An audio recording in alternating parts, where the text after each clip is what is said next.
Audio 1.1. So, how many friends would you say you had? Well, it all depends what you mean by friends, doesn't it? I mean, I get on well with a lot of people at work. That's maybe 20 people I'd say were friends. Do you socialize outside work? Oh, yes.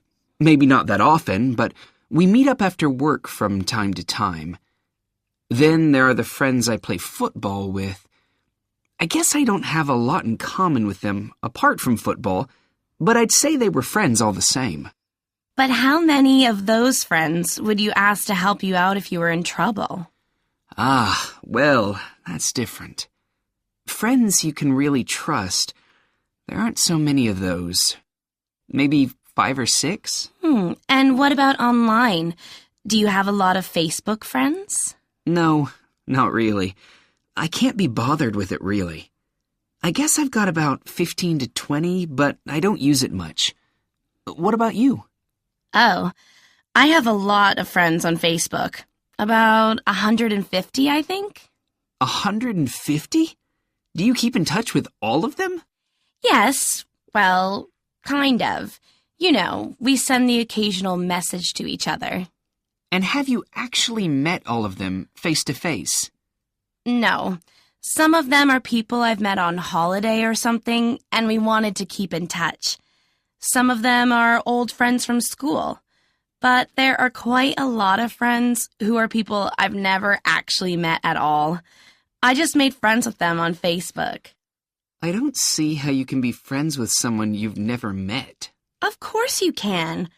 I probably chat to some of them more than you talk to your friends from football.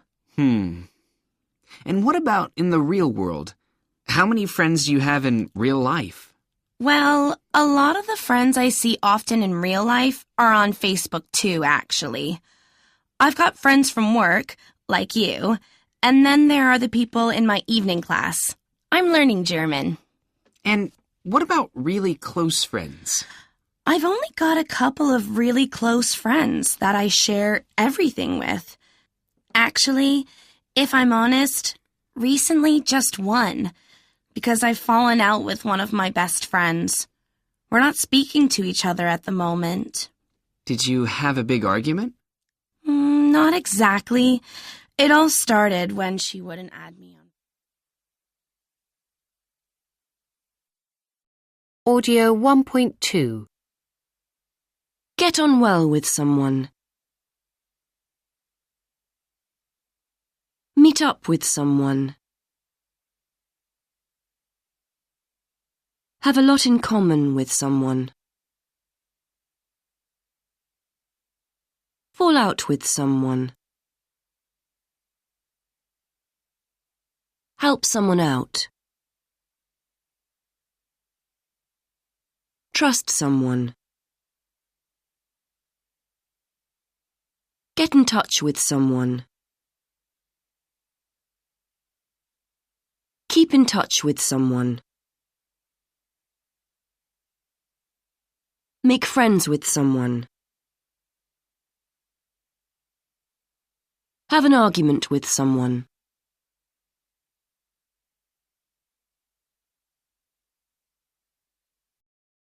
Audio 1.3. 1. I often meet up with groups of friends in the evening. 2. You don't need to have a lot in common with someone to be friends. It's fine to have different interests. 3. I get on well with most people I know. There aren't many people I don't like. 4. A really good friend is someone you can call at midnight and ask them to help you out. 5. The friends you make at school are often friends for life. 6. I'm always pleased when someone I haven't heard from in ages gets in touch. 7. I'm quite easygoing. I rarely fall out with my friends. 8. I'm not speaking to my sister at the moment, We've had an argument. It seems a bit childish. 9. I can trust my closest friend with all my secrets. Audio 1.4. And now, in our regular look at what's trending on social media and why. Right now, it's something called Black Friday. This term has been used more than 2 million times on Twitter in the last 48 hours. Black Friday is the fourth Friday in November, when the shops have amazing special offers in the run-up to Christmas. Many items are half price, or 2 for the price of 1, and it's now the busiest shopping day of the year in some countries. It started in the USA, but it's spreading round the world now, to the UK, Australia, and more recently to shoppers in Brazil, Mexico, and other Latin American countries. Many shops have been opening very early in the morning, and in some places, people have been so keen to get a bargain that they have started queuing outside the shops the night before. Last year, it is estimated that shoppers in the USA spent over $11 billion on Black Friday. However, while you may get a good discount on your purchases, you should be careful. Firstly, there's the real danger of spending more than you intended or can really afford, buying things on credit and owing a lot of money. And secondly, it may be dangerous, with over 50 injuries in the past 5 years, caused by people fighting over things in the sales. Audio 1.5. Let's go over to a busy shopping centre and find out what shoppers there think. Today is one of the busiest shopping days of the year, and this shopping centre is full of people shopping. However, today something different is happening here. It's Buy Nothing Day, and some people are here to try to persuade the rest of us to do just that, to buy nothing. Lewis Castle is one of them.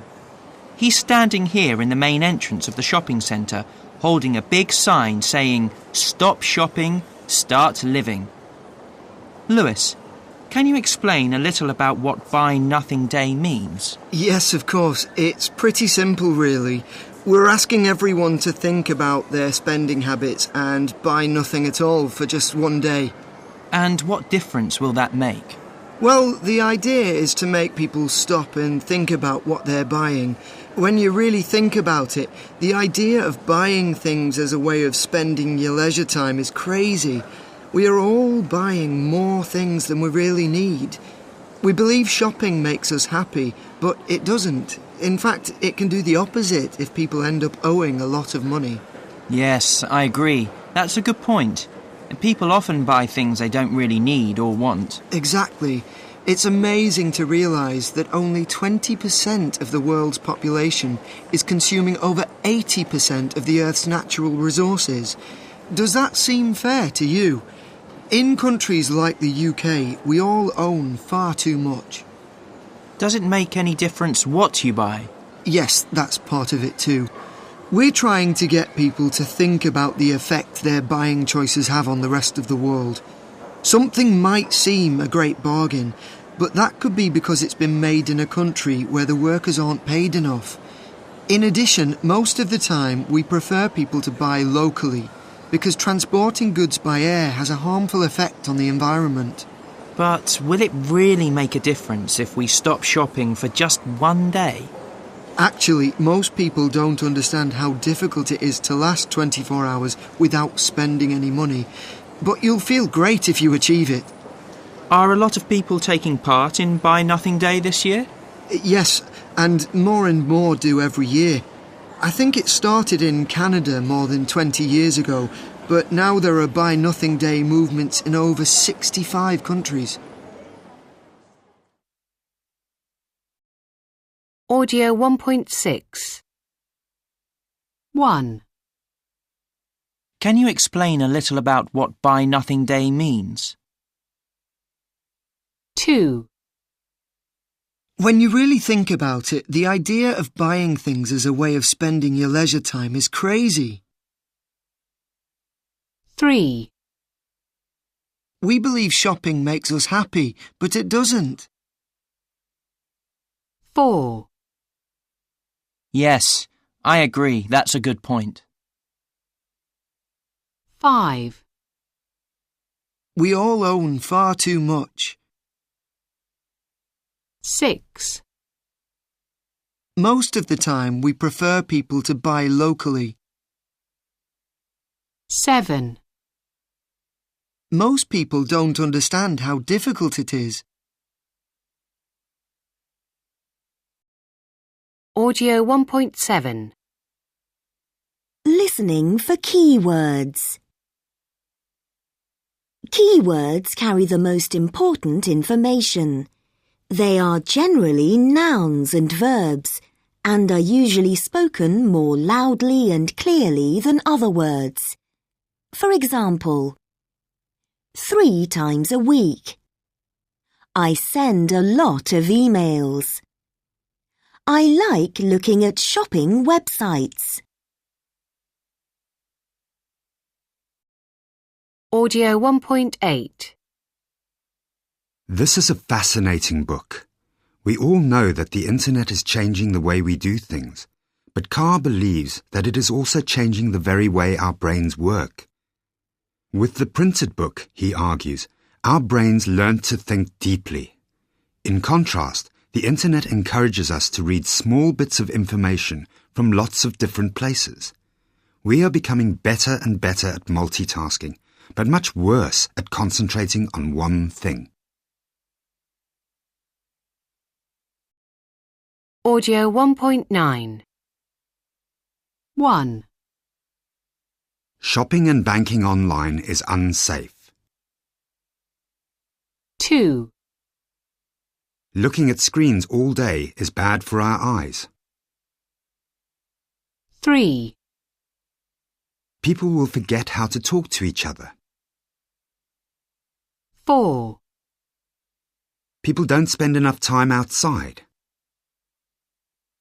5, Online information is not always reliable. 6, Hyperlinks in online texts are very distracting. 7, We are now using far more electricity to power all our screens. 8, Multitasking online makes us work less effectively. Audio 1.10. So, this week we're going to be talking about The Shallows, a book by Nicholas Carr, in which he argues that using the internet is actually changing the way our brains work. How is that?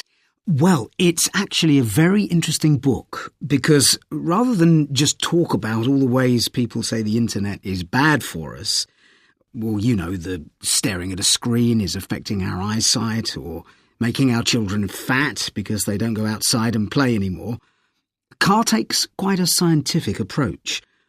He isn't exactly saying that the internet is bad for us, but he is saying that it is making our brains work differently and that the changes may be permanent. In what way? Well, he starts off by talking about when people started writing and reading books. That was a huge change as well, and lots of people felt it was a bad idea. What would happen, they argued, if people didn't have to memorise everything because it was all written down in books?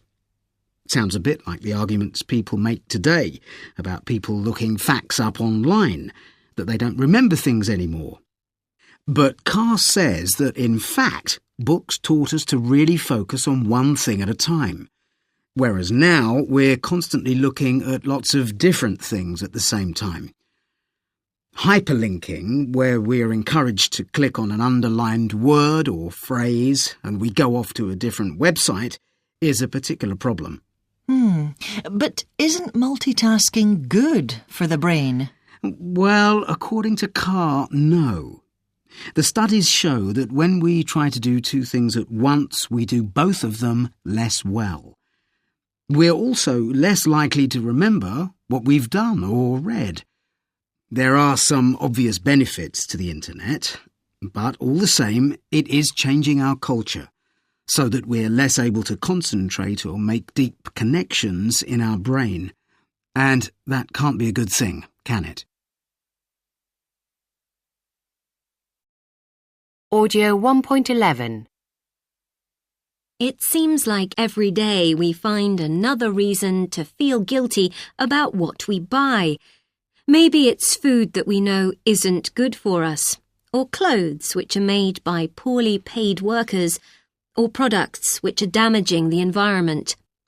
Manufacturers know we feel this way, and the latest trend is for so-called guilt-free brands which claim to be better for us, for workers, and for the planet, so that we can buy them and not feel guilty. Sounds great, but is it as good as it sounds? With us today we have Gosha Schlachter and Jem Norris, both members of the same environmental group, but with very different views on the idea of guilt-free brands. So Jem, what do you think about the idea? Well, as far as I'm concerned, anything which makes people think more about what they're buying is a good idea. Take the Fairphone, for example. Until that was produced, most people didn't even realise how bad conditions were for electronics workers in many parts of the world. Now there's a lot more awareness. There's a lot more awareness, but don't you think it would be better if people understood that there is no need at all to keep buying new phones? There seems to be an idea that you have to have a new phone every 2 years. I'm convinced that if people really understood how much damage this causes to workers and to the planet, they wouldn't do this. I think people should feel guilty. Producing guilt-free brands just gives people an excuse not to think about these issues and just keep buying more and more stuff. Well, according to the people who make Fairphone, their phones will last longer and be easier to repair. If you ask me, we have to give people the option of buying something which is better for the planet, not just say they shouldn't buy something at all. Audio 1.12. 1. So, Jem, what do you think about the idea? 2. Well, as far as I'm concerned, anything which makes people think. 3. There's a lot more awareness, but don't you think it would be better if... 4. I'm convinced that if people really understood. 5. Well, according to the people who make Fairphone. 6. If you ask me, we have to give people the option. Audio 1.13. 1. How do you decide when you can trust someone? How do you decide when you can trust someone?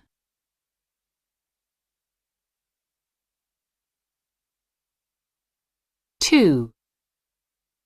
Do you have a lot in common with your closest friend? Do you have a lot in common with your closest friend?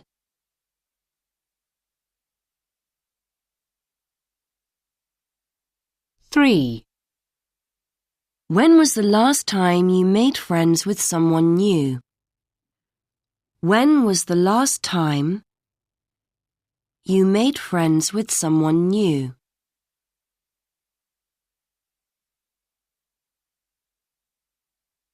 4. How do you keep in touch with family or friends who live far away? How do you keep in touch with family or friends who live far away?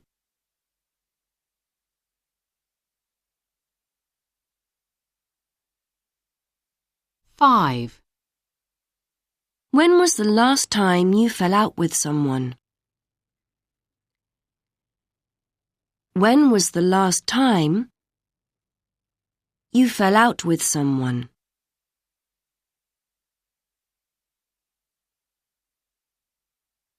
6.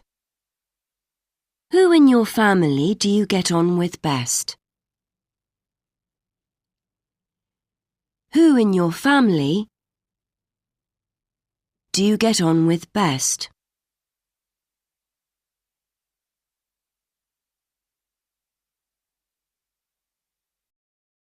Audio 2.1. That reminds me of another story I heard about a man who had a lucky escape. He had been at a barbecue restaurant on top of a mountain, and after the meal, he decided not to take the cable car down with his friends, but to walk down instead. While he was looking for the path, he fell into a stream and broke his leg. Unable to move, he tried to phone for help, but his mobile wasn't working because he had dropped it in the stream. Knowing he was missing, teams of people were looking for him, but it was 24 days before they found him. Luckily, he'd brought a bottle of barbecue sauce with him to the barbecue, and he survived by drinking water mixed with the barbecue sauce. Audio 2.2. 1. That reminds me of another story I heard about a man who had a lucky escape. 2. He'd been at a barbecue restaurant. 3. While he was looking for the path. 4. Knowing he was missing, teams of people were looking for him. Audio 2.3. So, to our next story. A national newspaper was embarrassed recently after publishing a story about a superfruit, the blue melon, which, it turns out, was another internet hoax. Does the internet make hoaxing too easy? Laura, you work for a national newspaper. Do you think there are more hoaxes these days? Well, there have always been hoaxes, but yes, there are more of them now. It is easy to create a hoax, now that everyone can change photos and videos digitally.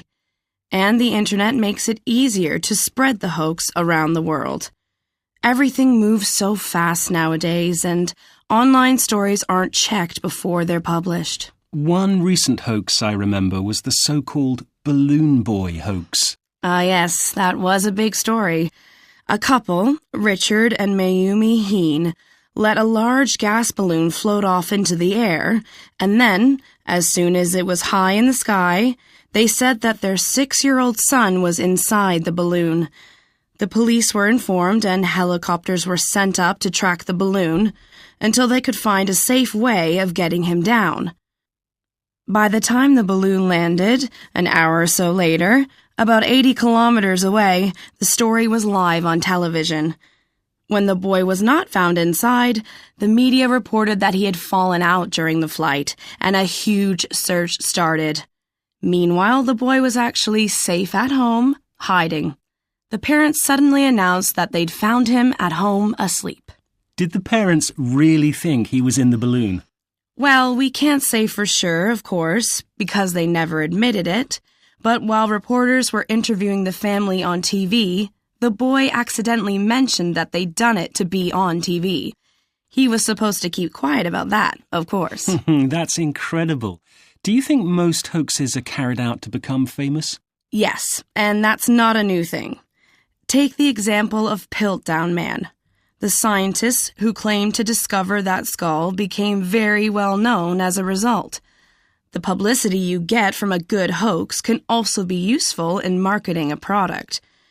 There have been quite a few advertising campaigns like that. But I don't think becoming famous or getting publicity is the only reason. Quite often, no one knows who started the hoax. Take the blue melon, for example. I imagine someone did that because they thought it was funny to make people believe it. But not all hoaxes are funny. For example, people in Britain have been calling the emergency number 999 because of a hoax saying that calling this number charges your phone battery. Really? Yes, it sounds stupid, but a lot of people believe this hoax and it's caused real problems for the police and fire service. Some people seem to like creating hoaxes to cause as much trouble as possible. Audio 2.4. 1. A couple, Richard and Mayumi Heen, let a large gas balloon float off into the air, and then, as soon as it was high in the sky, they claimed that their 6-year-old son was inside the balloon. 2. The police were informed, and helicopters were sent up to track the balloon until they could find a safe way of getting him down. 3. By the time the balloon landed, an hour or so later, about 80 kilometers away, the story was live on television. 4. When the boy was not found inside, the media reported that he had fallen out during the flight, and a huge search started. Meanwhile, the boy was actually safe at home, hiding. The parents suddenly announced that they'd found him at home, asleep. 5. We can't say for sure because the couple never admitted it, but while reporters were interviewing the family on TV, the boy accidentally mentioned that they'd done it to be on TV. He was supposed to keep quiet about that. Audio 2.5. During the early 20th century, scientists were keen to find some evidence that would prove the link between early man and apes. In 1912, that evidence seemed to have been found while Dawson and Woodward were digging on a site in Piltdown in the south of England. As soon as they saw the jawbone and the skull, they decided that this must be the evidence science needed. Woodward claimed that both bones belonged to a human being who had lived about 500,000 years ago, during what is known as the Lower Pleistocene period. Most scientists accepted this opinion until nearly 40 years later, when it was discovered that the Piltdown man was a fake. Meanwhile, Dawson, who most people consider responsible for making the fake, had died. The Piltdown man hoax truly damaged science, because by the time the hoax was discovered, scientists had wasted nearly 40 years believing a lie. Audio 2.6. I heard this incredible story from a friend about a woman who lost her wedding ring. What happened? Well, she'd lost her wedding ring years ago, in 1995, I think, while she was baking in her kitchen. And although she looked everywhere, even taking up the kitchen floor, she couldn't find it anywhere. Oh no, that's awful. Yes, but then she found it again more than 10 years later. How? You're not going to believe this, but she was in the garden digging up carrots, and she suddenly noticed that one of the carrots was wearing her ring. What? You mean the ring was on the carrot? Really? Yes, it's true. The carrot had grown through the ring. No way. That's incredible. It is, isn't it? I'm sure she's keeping it safe now. Audio 2.7. 1. What happened? 2. Oh no, that's awful. 3. You're joking. 4. What? You mean the ring was on the carrot? 5. Really? 6. No way! That's incredible. Audio 2.8. 1. Last Tuesday, my computer broke while I was trying to finish an important piece of work. 2. So I called a friend who knows about computers, and he came over straight away. 3. He had a look at it, but he couldn't fix it. 4. He took my keys so he could come back to fix it the next day while I was at work. 5. The next morning, when I tried to leave for work, I discovered that he had locked my front door from the outside and I couldn't get out of the flat. 6. My parents were traveling abroad and no one else I know had a spare key. 7. I tried to call my friend, but he had left his phone in my flat. It rang right next to me. 8. I had to wait for him to arrive, and so I was very late for work. Audio 2.9. 1. To think or believe that something will come or happen. 2. To not be able to remember something.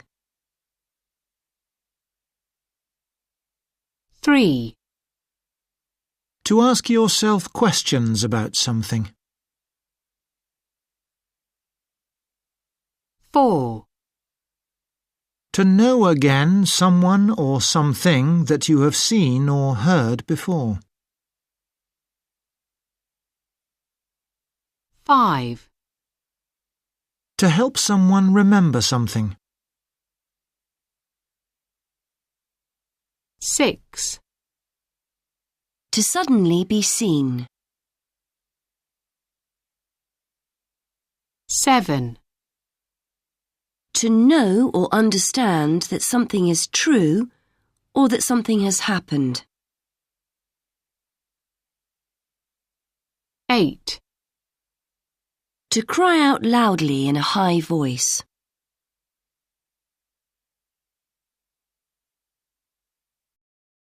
Audio 2.10.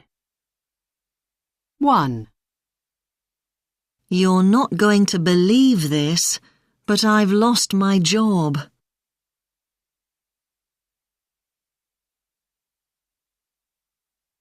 You're not going to believe this, but I've lost my job. 2. Someone told me there's going to be a bad storm tonight.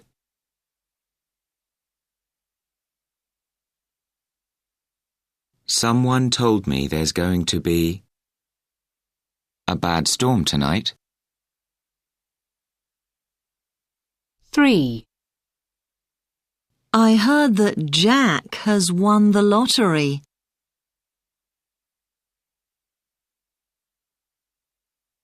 I heard that Jack has won the lottery.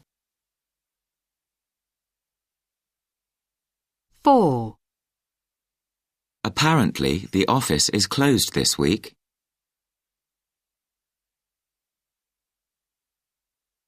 Apparently, the office is closed this week. Audio 3.1.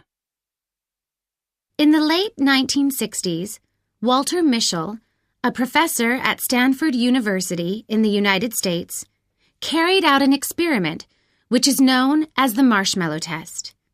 He and his researchers took 4-year-old children into a room, all by themselves, and put a marshmallow in front of them. Then, the researcher told the child, "You can eat this now if you want, or if you can be patient and wait until I come back and not eat the marshmallow, you can have 2 marshmallows as a reward." Then, they left the child alone with the marshmallow for 15 minutes. Of course, they filmed what the children did. Audio 3.2. 15 minutes is a long time if you're a child and you really like marshmallows. So, what happened?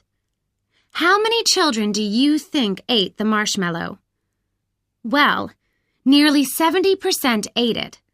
Some ate it straight away. Some managed to wait a while before giving in. Only 30% of the children were able to resist temptation and wait the full 15 minutes. Okay, the researchers found out that most of the children preferred to have something immediately to having to wait for what they really wanted. Not that surprising, really.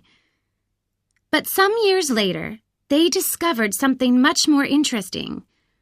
When these children became adults, the researchers contacted them again. And what do you think they discovered? All the children who were able to wait were very successful. They had done well at school, had good relationships, and were healthy. They earned a lot more money, too. The children who couldn't resist temptation were generally less successful in all these ways. In the original marshmallow test, the researchers noticed that children who managed not to eat the marshmallow were using some effective techniques. Those children who stared at the marshmallow or picked it up or smelt it always ended up eating it. The successful children found a way to deal with the problem by looking away from the marshmallow or covering their eyes. Watching the successful children made the researchers realize that the important thing was to avoid thinking about the marshmallow at all. Then the children didn't have to make an effort not to eat it. In a later experiment, Mischel proved that when he taught the children some simple techniques, such as imagining the marshmallow wasn't real, that it was just a picture of a marshmallow, nearly all the children succeeded in waiting the full 15 minutes. So, everyone can learn to wait if they want to. This is important because this experiment isn't just about waiting for a marshmallow. If you can wait for a marshmallow, then you'll be able to choose to study rather than watch TV, knowing it's better for your future. You'll succeed in saving up money for something you really want, rather than spending it without thinking. And, in this way, you will be able to make better decisions about your future, and eventually get a better and higher paid job. Audio 3.3. In the marshmallow test, researchers left 4-year-old children alone in a room with a marshmallow. If the children managed to resist temptation and not eat the marshmallow, the researcher promised them a reward of 2 marshmallows. However, most of the children found it difficult to be patient and gave in before the time was up. They preferred to have something immediately rather than wait for what they really wanted. The researchers found that, as adults, those children who could rise to the challenge were generally much more successful than the others. The best technique was to avoid thinking about the marshmallow at all. The successful children dealt with the problem by looking away or covering their eyes. If they didn't think about the marshmallow, they didn't have to make an effort not to eat it.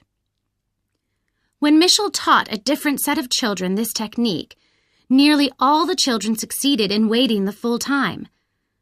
Learning these techniques can help in adult life because being able to wait helps us to make the right choices.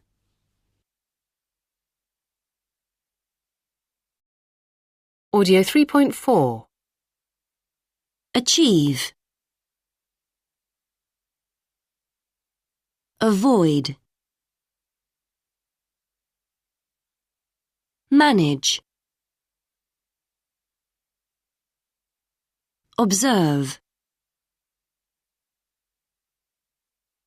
Prefer. Resist. Succeed.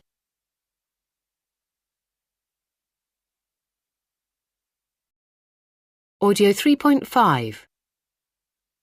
When he was working in the burger van, Ed had to be reliable and turn up for work on time. He also had to be polite to the customers. However, he didn't have to take much responsibility as his boss dealt with the money. He didn't need to get up early because the van opened at 11 a.m. When he wanted to, he could even take a day off work. Now that he's training to be a chef, it's very different. He has to manage a team, even though he finds it difficult to tell people what to do. It's also a very high-pressure job, so he must work to tight deadlines. However, he doesn't have to work outside anymore, and he can take home really nice food when the restaurant has closed. Audio 3.6. 1. Easygoing. 2. Homemade. 3.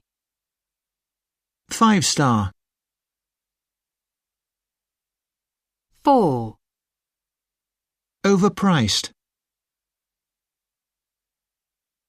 5.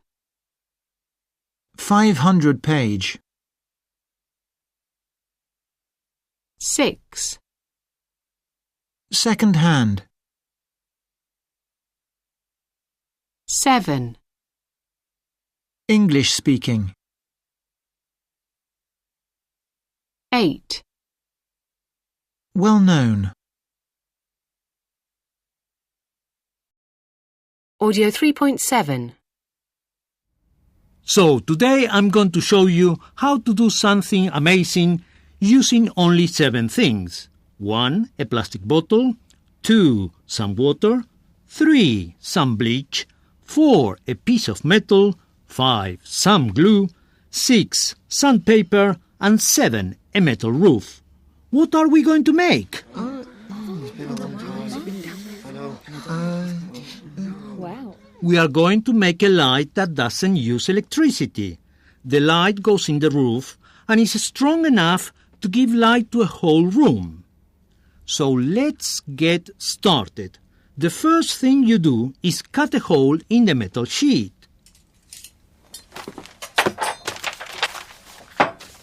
How do you do that? Like this. Look, you need to use special metal cutters and you need to measure carefully. And make sure you don't cut the hole too big. Got that? Yeah, thanks. Okay, what next? Next, wrap the plastic bottle with some paper. When you've done that, put the bottle in the hole in the metal and glue it in place, like this. While the glue's drying, fill the bottle with water and add 10 milliliters of bleach. Then put the top on the bottle. It should look like this one I made earlier. Can you say the part about the glue again? Yes, let me show you again. Put the bottle in the normal way up, like this, and put the glue all around near the top. Make sure you use enough glue, okay? Yeah, thanks. After you've done that, it's time to go to the roof. So you need to cut a hole in the roof the same size as the bottle. Can you show us how to start cutting the hole? Yes, of course. Look, you do it like this. Then you continue cutting round, okay? That's great, thanks. Now, you put the bottle in the hole this way and add more glue to make it secure. And there you have it, a light that needs no electricity, but with sunlight outside it can light up the whole room. Wow! That's incredible! Audio 3.8. 1. The first thing you do is cut a hole in the metal. 2. When you've done that, put the bottle in the hole in the metal. 3. While the glue's drying, fill the bottle with water. 4. After you've done that, it's time to go to the roof.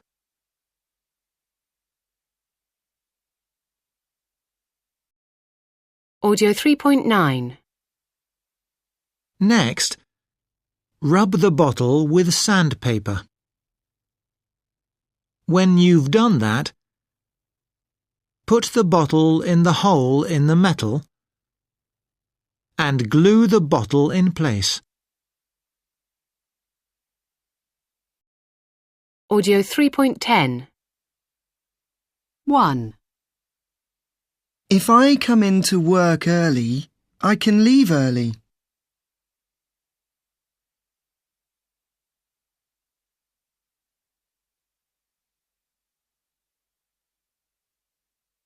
If I come into work early, I can leave early. 2. In my last job, I had to wear a uniform.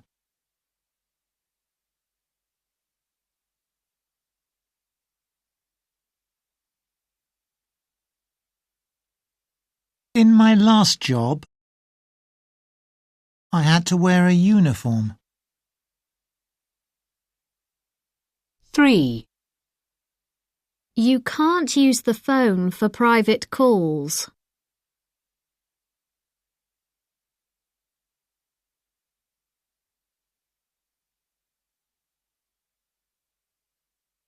You can't use the phone for private calls. 4. You don't need to wear a tie.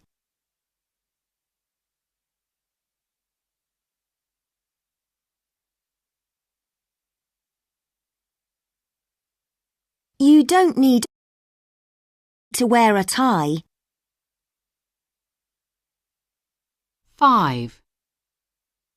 You must remember to lock up before you go.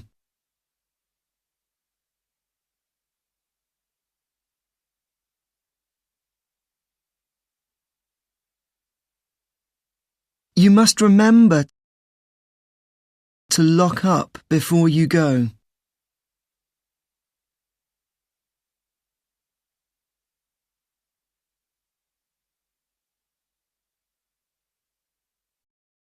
Audio 3.11. 1. Good. 2. English. 3. Well. 4. Hard. 5. Easy. 6. Second.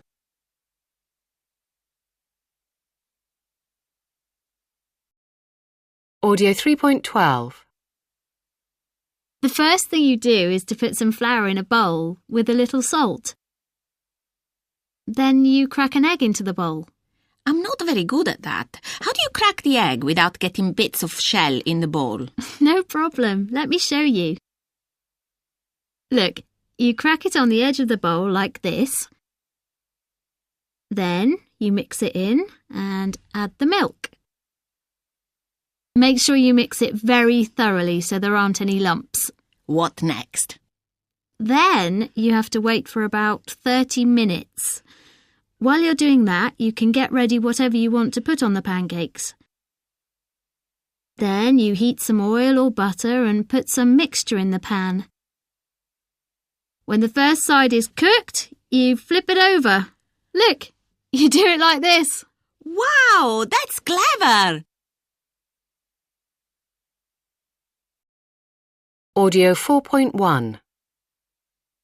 So, yesterday we took the train from La Paz, Bolivia, into Peru, stopping at Puno, And today we are going to visit the floating islands on Lake Titicaca.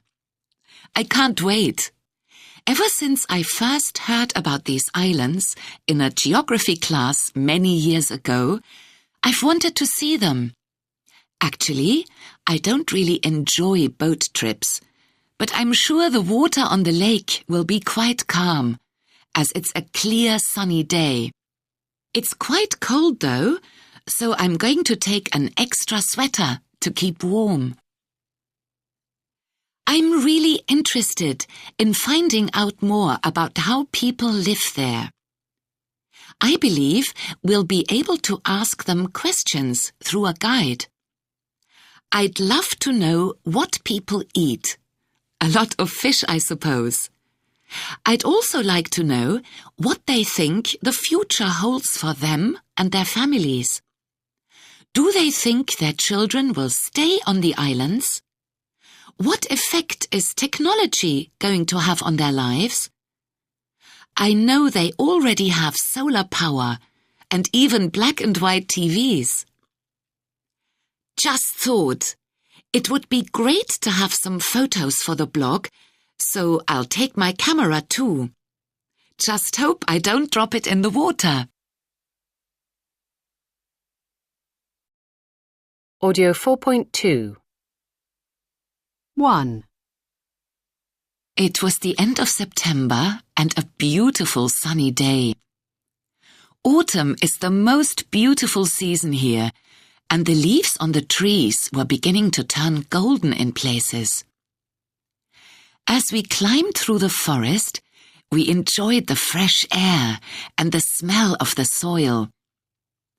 Moving slowly up the steep winding path, we came to the edge of the forest, and suddenly we could see a gorgeous lake at the edge of a mountain range in the distance.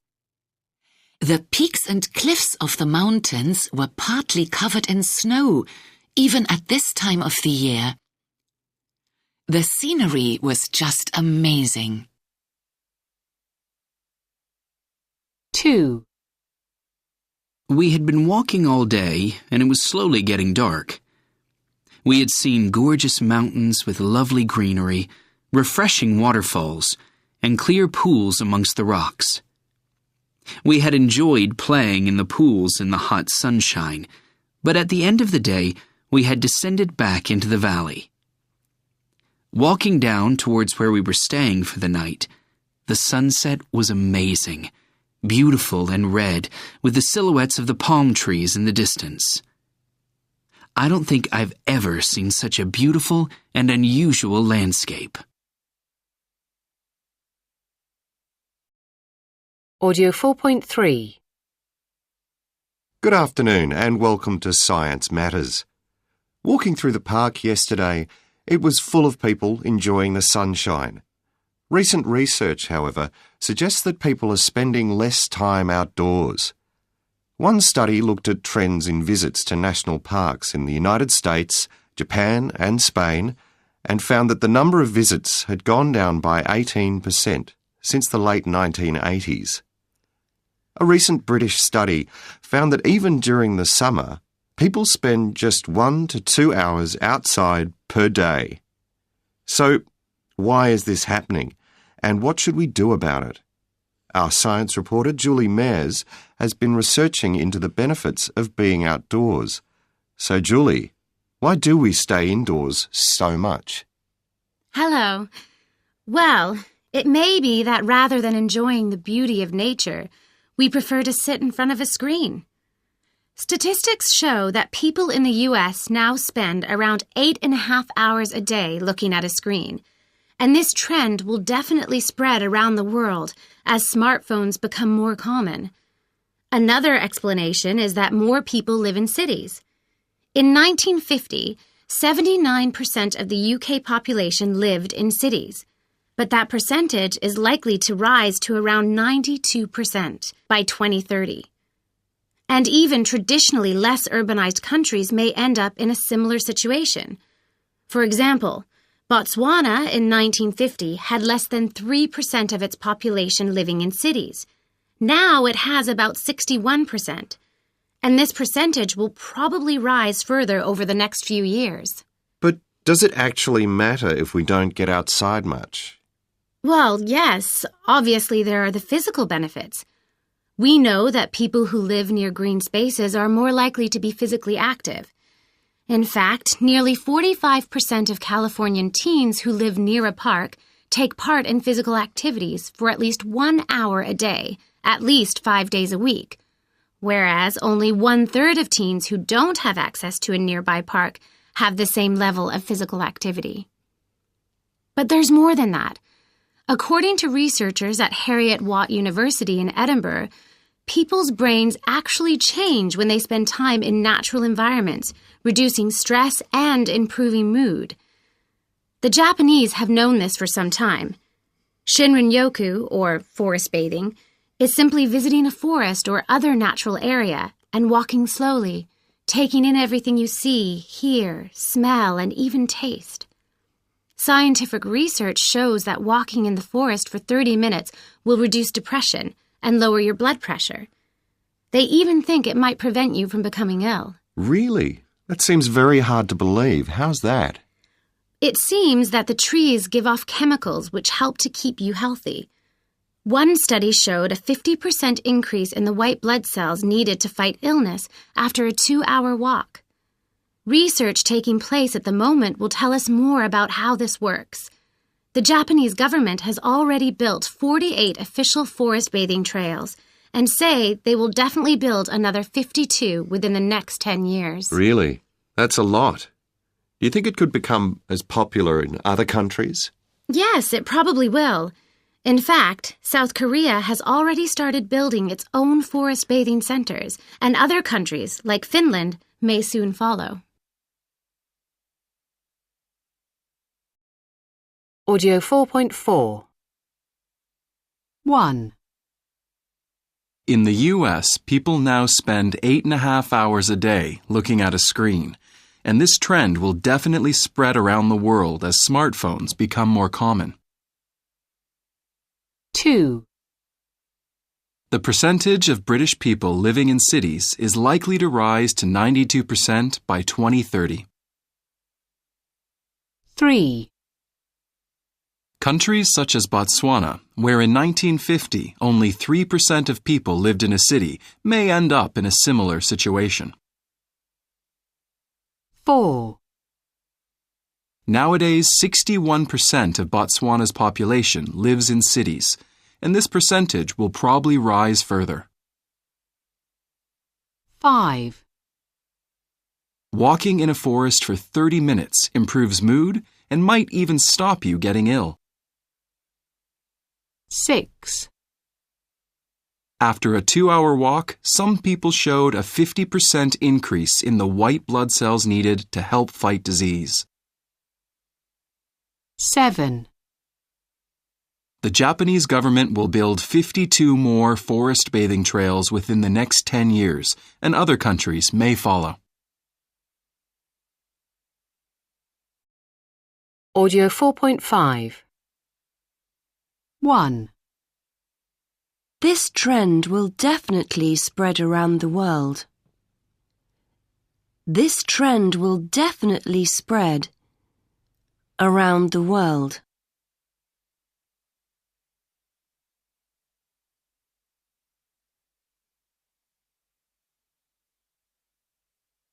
2. The number is likely to rise.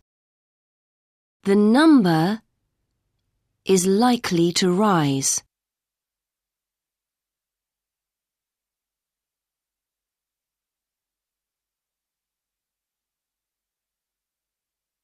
3.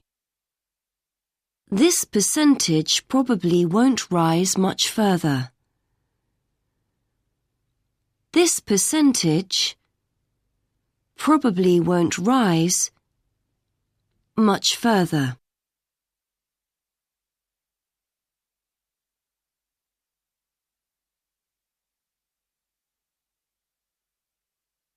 4. People who live near green spaces are more likely to be active. People who live near green spaces are more likely to be active.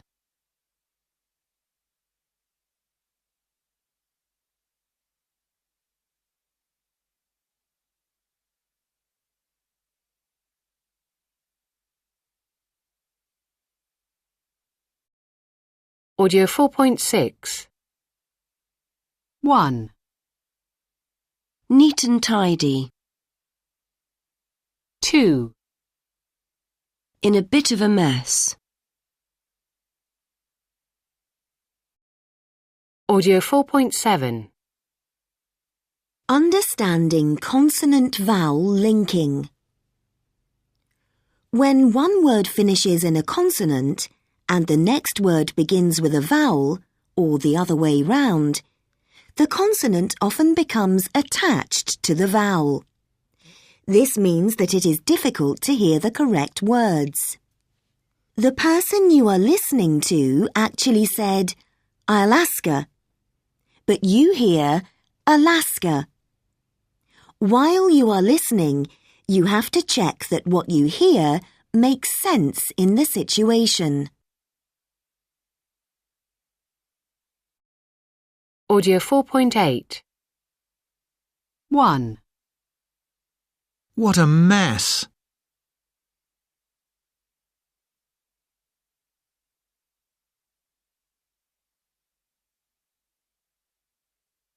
2.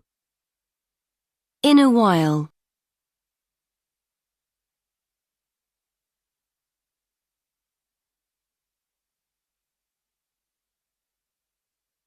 3. Take up too much space.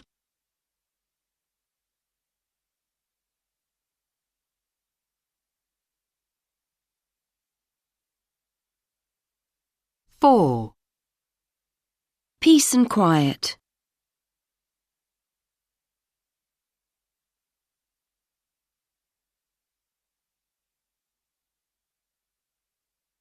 5. A nice drink.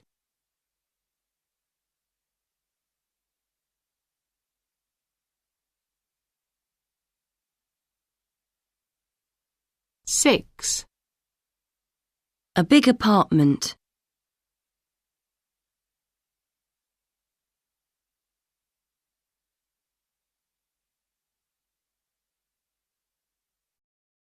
4.9. 1. What a mess this room is. We need to tidy it up. 2. I hope to finish the decorating in a while. 3. I wanted to put the bookshelf here, but it takes up too much space. 4. The best thing about this house is the peace and quiet. 5. Would you like a nice drink? 6. She lives in a big apartment in Berlin. Audio 4.10. Can you tell me about your problem? Well, I'm a hoarder. I just can't throw things away. So my house is full of stuff. I'm starting to run out of space. What kind of stuff do you keep? Everything. Newspapers, old yoghurt pots, clothes, toys. Old yoghurt pots? Why do you keep those? Well, because they might come in useful one day. Well, you know, I might decide to grow plants in them. But don't they take up a lot of space? Where do you keep them? In my shower cubicle. Oh, you're joking. No, seriously. I've got a load of newspapers too, going back to 1995. They're in a shed in the garden. So your house must be pretty full then. There's no room for anything. Our front garden is full of old machines like dishwashers and fridges. Oh, what a nightmare. And how does your wife feel about this? Well, to be honest, she's not very happy. But what can I do about it? Audio 4.11.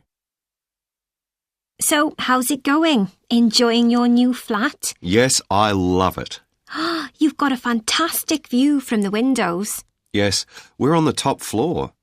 I spent the whole weekend going up and down the stairs with boxes. Yes, I can see. Look, make yourself at home. Have a seat. Where?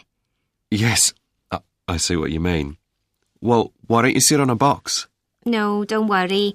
I can make room on this sofa if I just move this suitcase.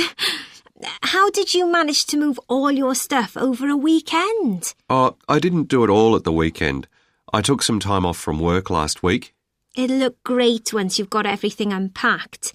You've got a lot of room here. Yeah, it's so much bigger than my old place. Mind you, I've really got too much stuff. This old sofa and chairs take up so much space, and there's furniture in the flat already. Maybe you should get rid of your old furniture. Yes, perhaps. I think I really need to get everything unpacked first, and then I can see what I need and don't need. Are you going to give me a hand? Sure. Audio 4.12.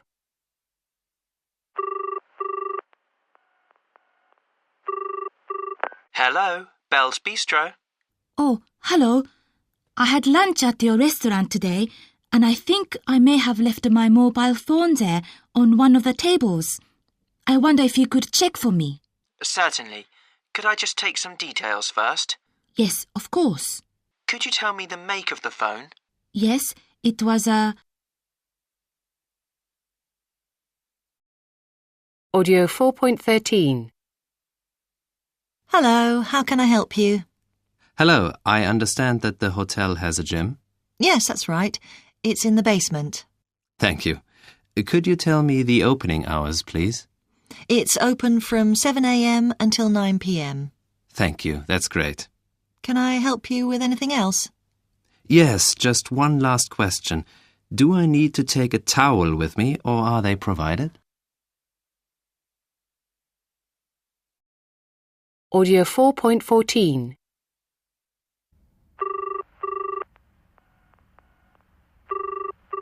Hello, Grand Hotel. How can I help you? Hello, I think I may have left my briefcase at reception this morning. I wonder if you could check if it's being handed in. Certainly. Could I just take some details? What color was it? It's black, and it has my initials on it. MHG, Miguel Hernandez Garcia. Thank you.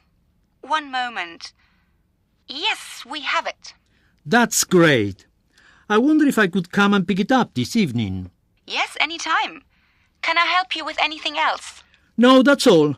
Thank you for your help, though. I really appreciate it. Audio 5.1.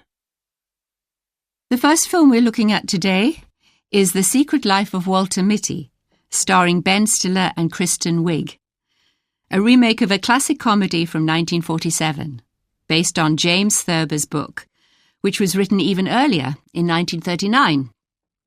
The film manages to bring the story up to date quite well. Walter Mitty is a quiet man who secretly dreams of being an action hero, rescuing people from burning buildings or travelling into space. Soon, however, his adventures start to become real, as he decides to set out on a journey to find a missing photographic negative. The special effects are pretty impressive, especially in the scene set in Iceland and the Himalayas. But despite a cast with several excellent comic actors, the film just isn't very funny. Kristen Wiig, who plays the woman Mitty is secretly in love with, is just wasted, with no real humour in what she has to say. Stiller's performance is better, but overall, the film's a bit disappointing. The other film we're looking at today is Rio 2096, a story of love and fury. I enjoy going to see animated films with my kids, but to be honest, I'm not usually a big fan of animated films for adults. So I didn't expect to enjoy this one. After about 10 minutes, though, I realised I was wrong. It's fantastic. The film is set in 4 different periods of Brazil's history. It starts in the future in 2096, where a man and a woman, voiced by Brazilian stars Selton Mello and Camila Pitanga, stand at the top of a skyscraper in the middle of the night. To live without knowing the past is like walking in the dark, says the man. Suddenly the film goes back in time, almost 600 years, to 1566, when the Portuguese arrived in Brazil. The man explains that in 1566 he was a Tupinamba Indian attempting to save his tribe, who were all killed when Rio de Janeiro was first built. Having failed to save any of them, including his great love, Janaína, he magically turns into a bird. He will return as a man in the future when he hopes to be with Janaína once more. We then see the couple living through slavery in 1825 and the military dictatorship in 1970 before returning to the future in 2096. It's a disturbing future where poor people can't afford to buy water, but he and Janaína continue to fight against evil as they've done throughout the last 600 years.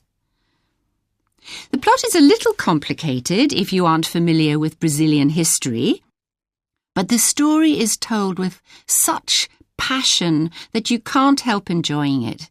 It really deserved to win the top prize at the 2013 Annecy International Animated Film Festival.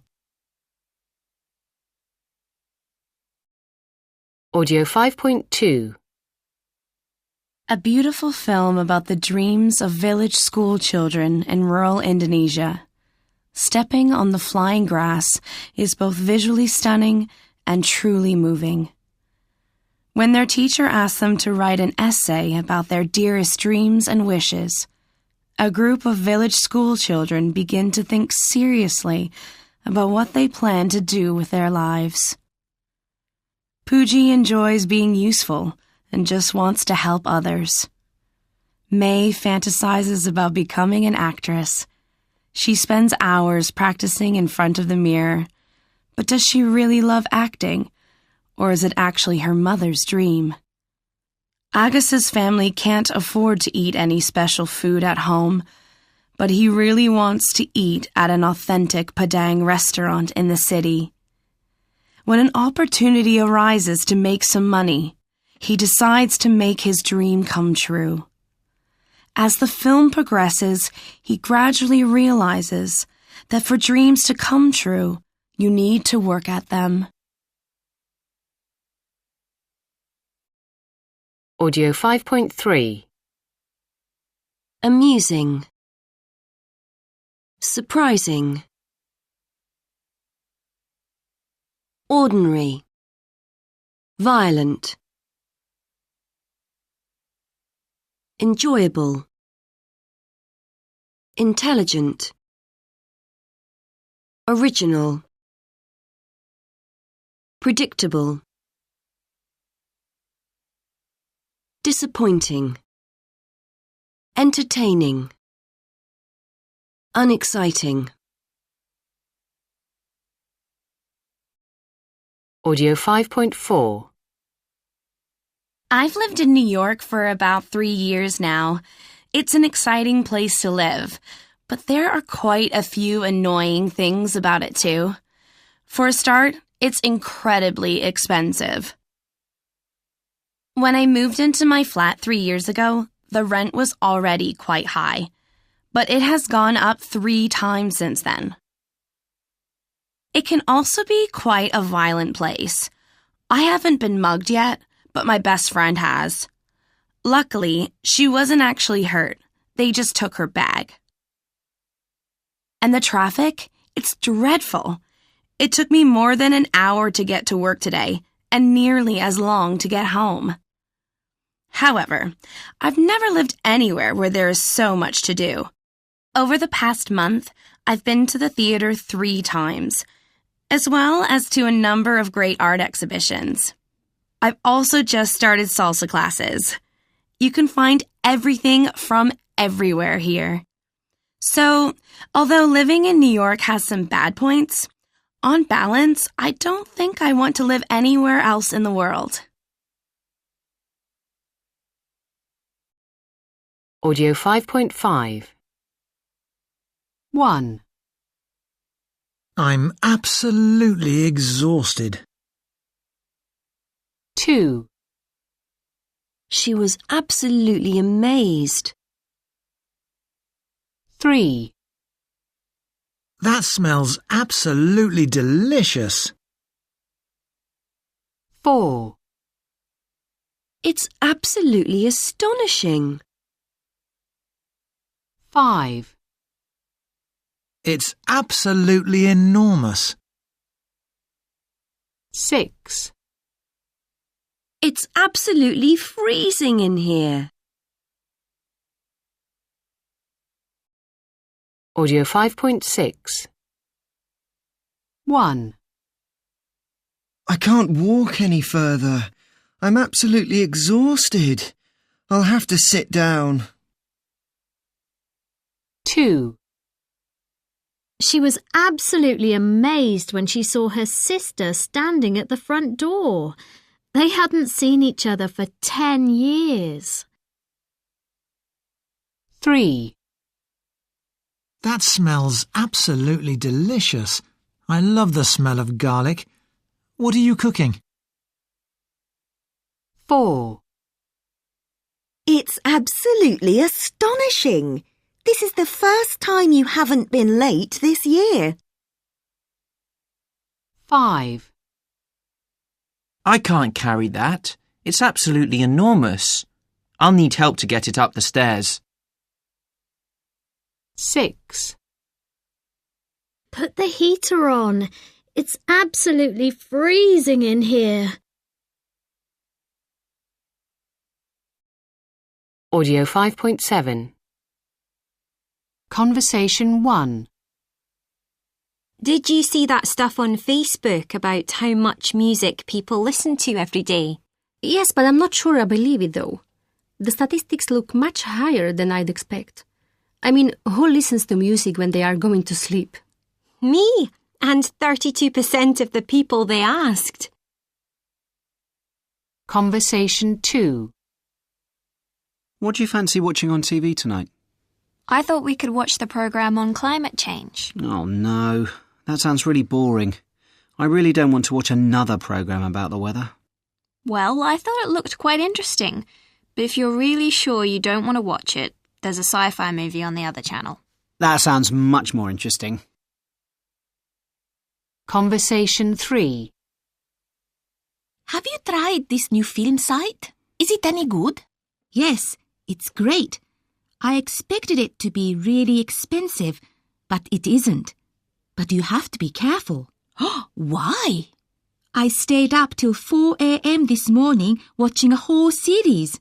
I wouldn't recommend that if you have to go to work the next day. I'm exhausted. Audio 5.8. 1. I feel tired. 2. The film was good. 3. That meal was tasty. 4. It's cold today. 5. That piece of cake is large. 6. It looks bad. Audio 5.9. 1. It was nothing like as good as I expected it to be. 2. It's really not worth seeing. 3. I wouldn't recommend it. 4. I'm pretty sure you wouldn't like it. 5. It was much less interesting than I expected. Audio 6.1. Your car is now in charge. Driverless cars are already here. Driving along the motorway in busy traffic, the driver presses a button on the steering wheel. The car is now driving itself. This may sound like science fiction, but driverless cars are already on the roads in California. Many cars can already park themselves by the side of the road, brake automatically when the car needs to slow down, and warn the driver if they are slipping out of the correct lane. So going driverless is just the next step. Driverless cars come with fast broadband, allowing them to overtake other cars safely and even communicate with traffic lights as they approach junctions.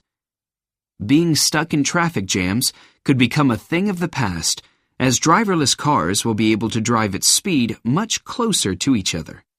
More than 50 million people die or are injured in road accidents every year, and 90% of these accidents are caused by human error. Google's driverless car sticks to the speed limit and doesn't get tired. So wouldn't it be much safer if all cars were driverless? Audio 6.2.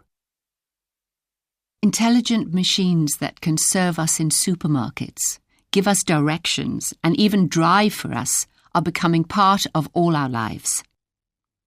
Some of the things machines can do now would have seemed impossible just a few years ago. And there's more to come.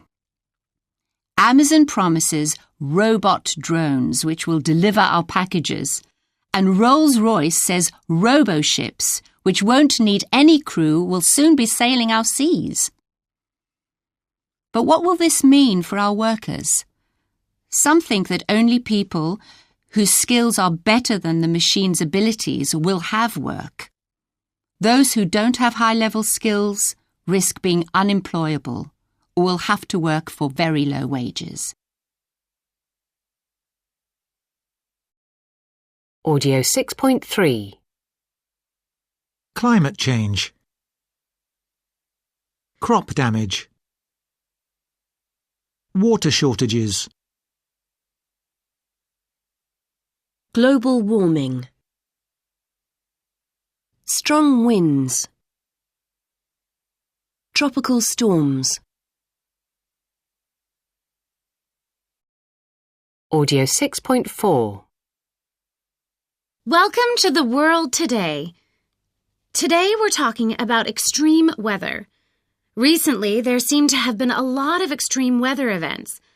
While there have always been strong winds and tropical storms, many scientists now agree that climate change has been causing higher temperatures and more storms, floods, and droughts. It's a serious situation, and although governments have been trying to reduce pollution and stop the global temperature rising, we haven't been very successful so far. Could there be a different solution? With us in the studio today, we have Neil Clough, our science correspondent who has been researching ways in which scientists around the world have been trying to artificially control or change the weather. Neil, can anything be done to prevent these extreme weather events? Well, if these changes in weather patterns have been happening as a result of global warming, then we should try to prevent further warming by reducing pollution, protecting trees, and so on. However, scientists have been exploring another method. It seems possible that we might be able to actually do more to control the weather directly. Audio 6.5. Tell us more about controlling the weather. Well, scientists have been working on techniques to create or prevent rain for quite some time now. The best-known method is called cloud seeding. This involves putting chemicals into the air to encourage any water in the air to form clouds and hopefully rain. So, if we can make it rain when we want it to, why do we still have problems with droughts? Well, unfortunately, it isn't quite as simple as that.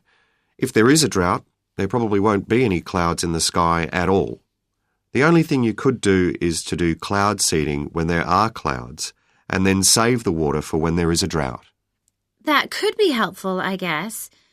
And can it help with storms and hurricanes as well? Yes, hurricanes form in warm, tropical waters. That's why global warming is having an impact. As the seas get warmer, there are likely to be more hurricanes. But it seems possible that we could use cloud seeding to cool the seas down. That sounds incredible. But is it actually a good idea to try and change the weather?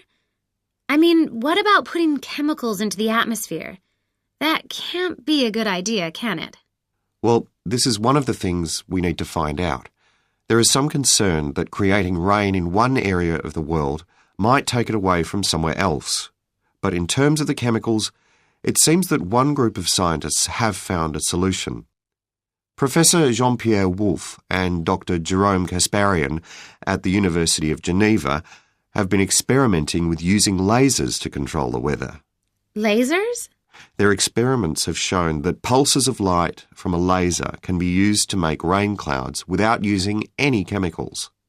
They also think that lasers can be used to direct storms away from certain buildings, such as airports. Wow, that is quite amazing.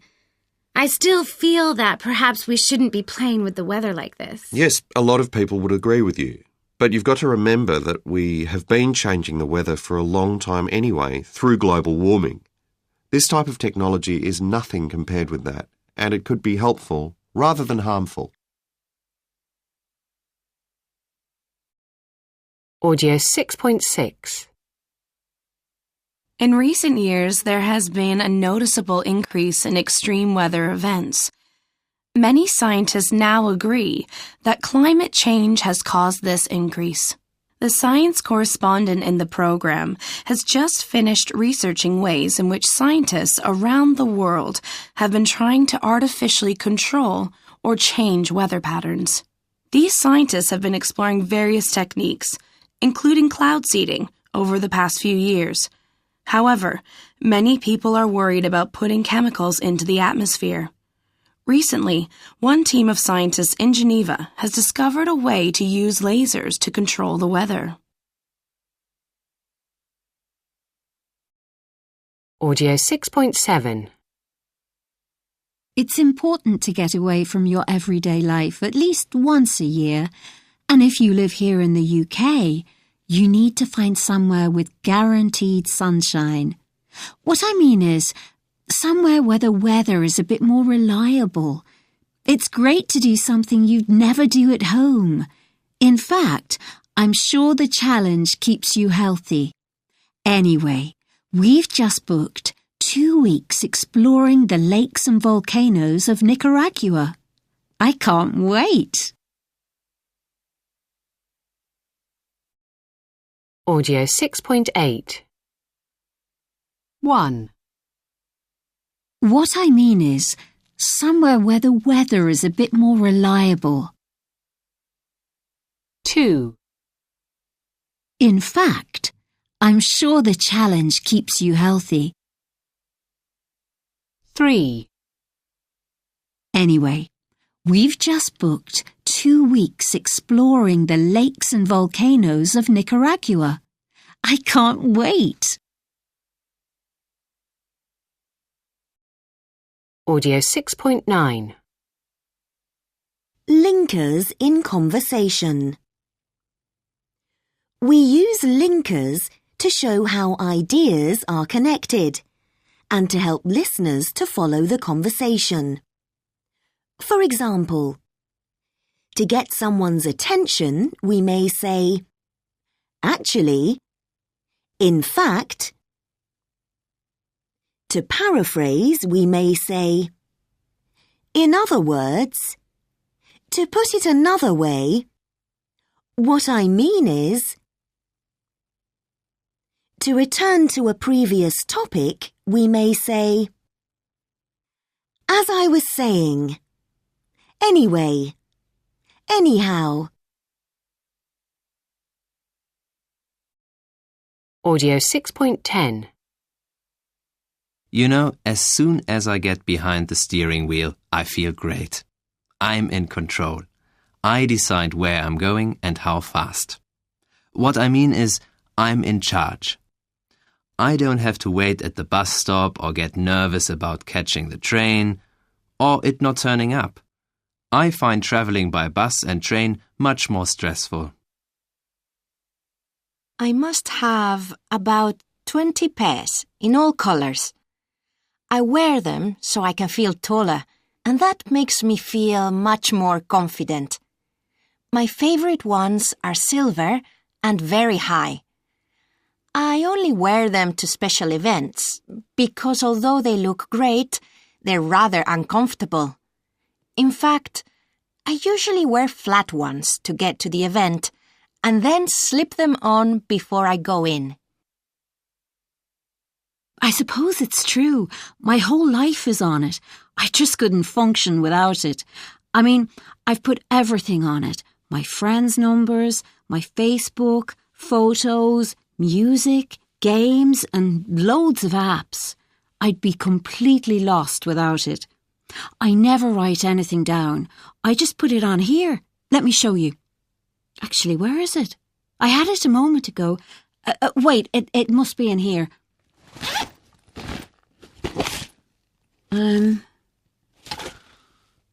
Ooh. I think it all began when I was a kid, and my grandma used to bring me a bar when she came round to babysit. Now I love it. In cakes, biscuits, or just a big box full. I have to have some every day. I feel a bit down if I don't. But as I was saying, I think the real reason I love it so much is because it reminds me of all the happy times I had with my lovely grandma. Audio 6.11. Hi, Pedro. It's Sarah. Oh, hi. I was just thinking about you, Sarah. We're meeting for lunch with Estelle tomorrow, aren't we? Actually, that's why I'm phoning. There's been a change of plan. I'm afraid I've got something else on tomorrow lunchtime. I've got a work meeting from 12 till 2 that I can't change. So how about getting together after work instead? Say 6 o'clock? We could go for an early dinner. Let me just have a look at my diary. I'm really sorry, but I can't make it then. I'm meeting someone in town at 6:30. Are you free on Thursday after work? Well, I'm supposed to be playing tennis with my sister, but we can probably change it to another day. I'll speak to her, then I'll get back to you, okay? And will you see if Thursday is okay with Estelle? No problem. I'll speak to you later then. Bye. Audio 6.12. 1. There's been a change of plan. 2. I've got something else on tomorrow lunchtime. 3. How about getting together after work instead? 4. I'm really sorry, but I can't make it then.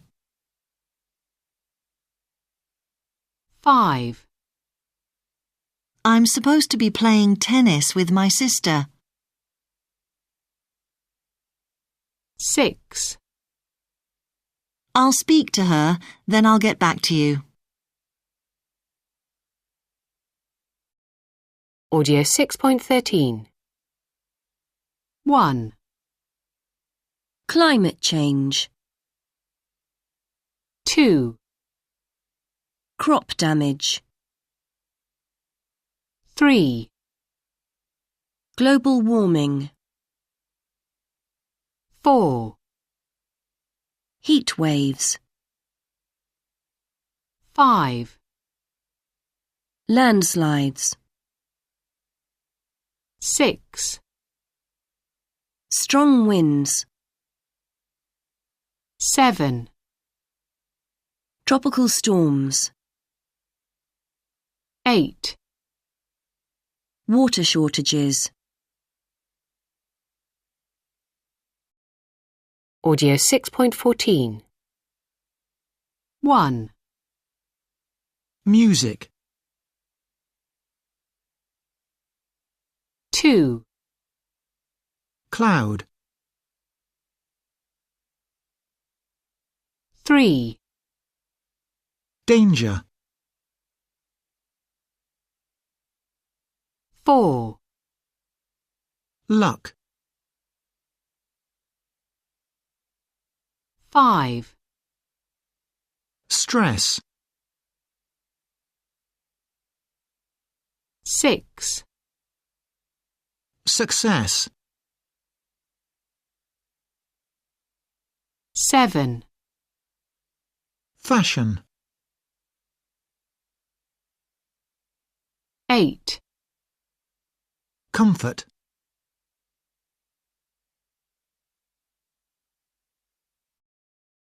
Audio 6.15. Hi, it's Joanne here. Hi, Joanne. You know we were supposed to be going to the cinema on Saturday. I'm really sorry, but there's been a change of plan. Can we go on Sunday instead? Oh dear. Sorry, but I'm not available then.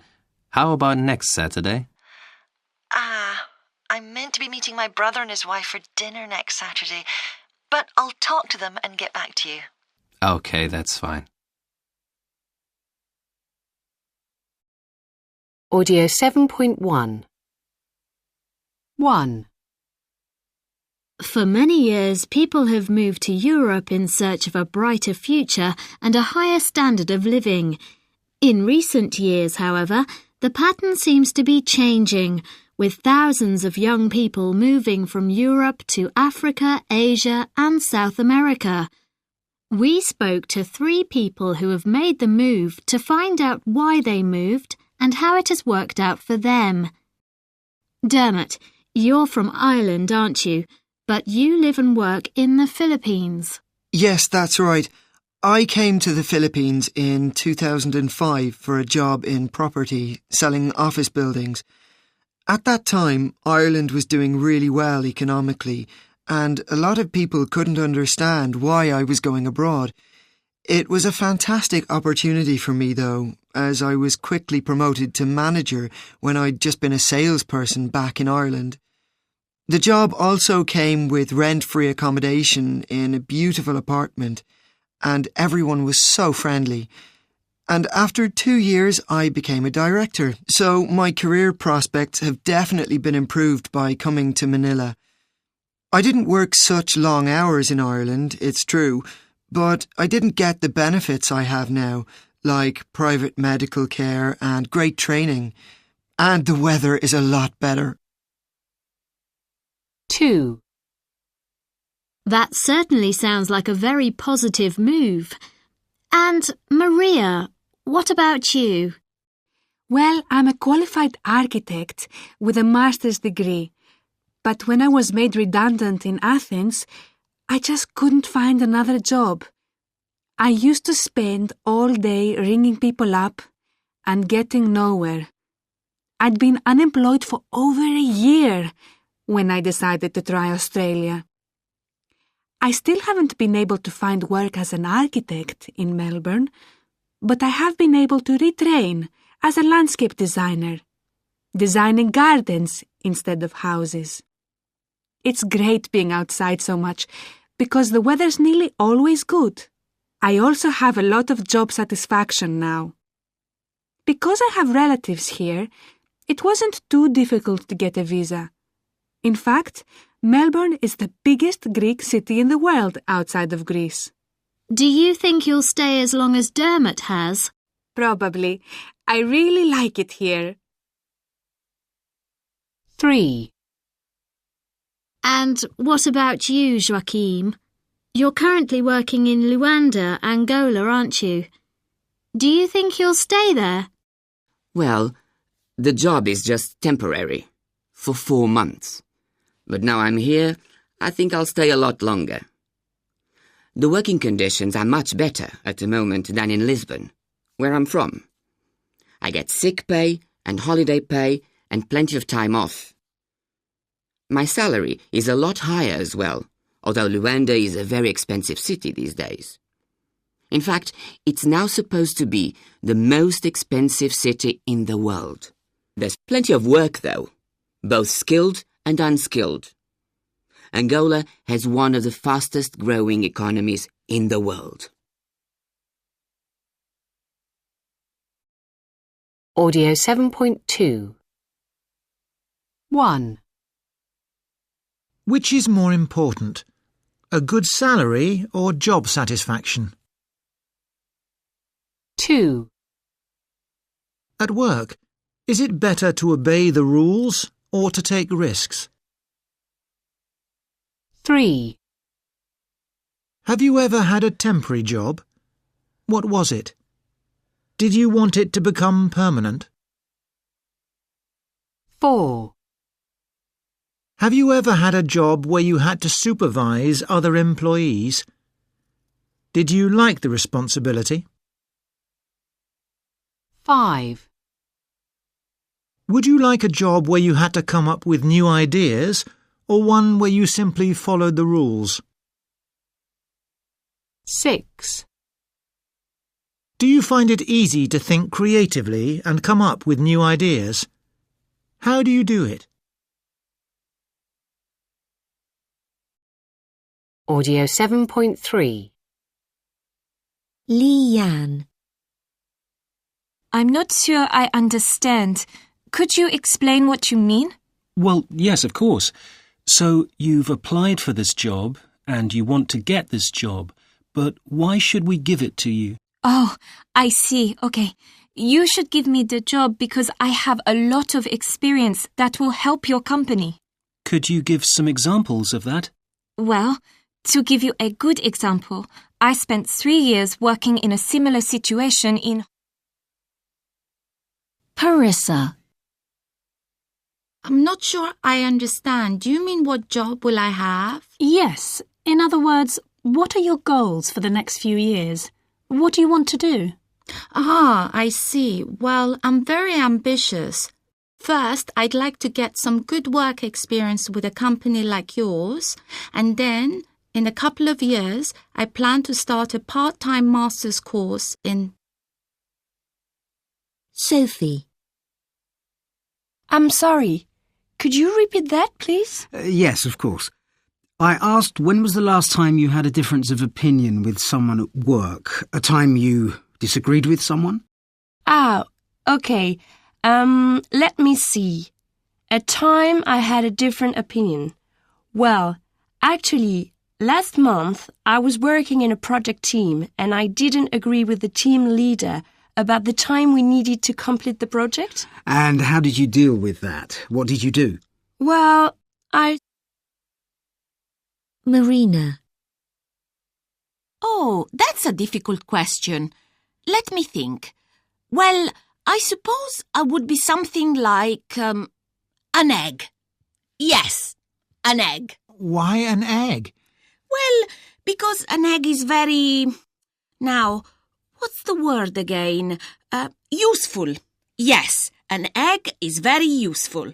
It goes in so many dishes, and it is one of those foods that is eaten all over the world. So, useful, international, and very healthy, of course. Ken. I'm sorry, could you explain what you mean? Yes, of course. What I mean is, what makes you want to work, to do a good job? And the opposite of that, what stops you being interested or working well? Ah, okay. Now I get it. Well, goals are very important to me. I work really well when I have clear goals. I know what I'm doing, why I'm doing it, and when I need to do it by. Could you give some examples of that? Yeah, of course. One example was when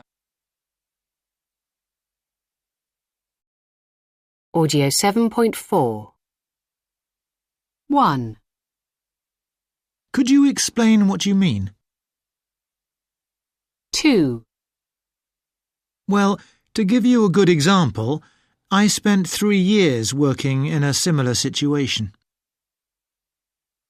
3. I'm not sure I understand. Do you mean what job will I have? 4. Yes. In other words, what are your goals for the next few years? 5. Could you repeat that, please? 6. Let me think. 7. What I mean is, what makes you want to work? 8. Could you give me some examples of that? Audio 7.5. 1. Wanting to become rich or successful.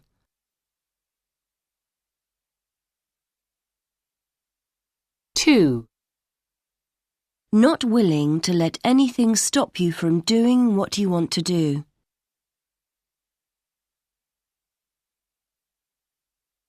3. Having special skills or knowledge.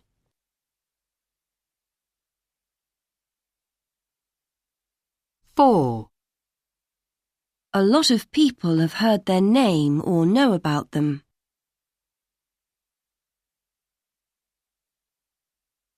5. Putting in a lot of effort.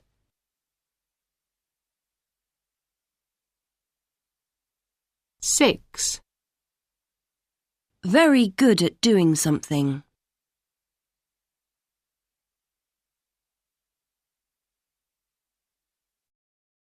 Audio 7.6. Get. Completely.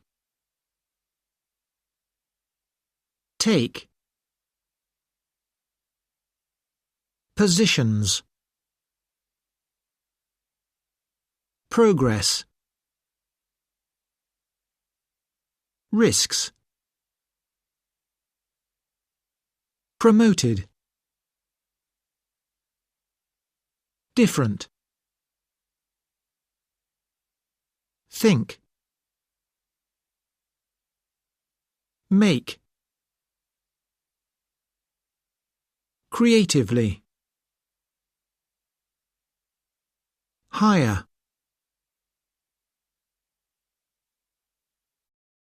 Audio 8.1. According to a recent World Happiness Report, Denmark is the happiest country in the world. But just why is that? And what, if anything, can other countries learn from it? The first point to make is that clearly Denmark and most of the other countries in the top 10 don't have much poverty. Money may not buy happiness, but a strong economy certainly helps. However, if you look a bit further down the list, you'll see that money isn't everything. Mexico, for example, comes higher up the list than the United States.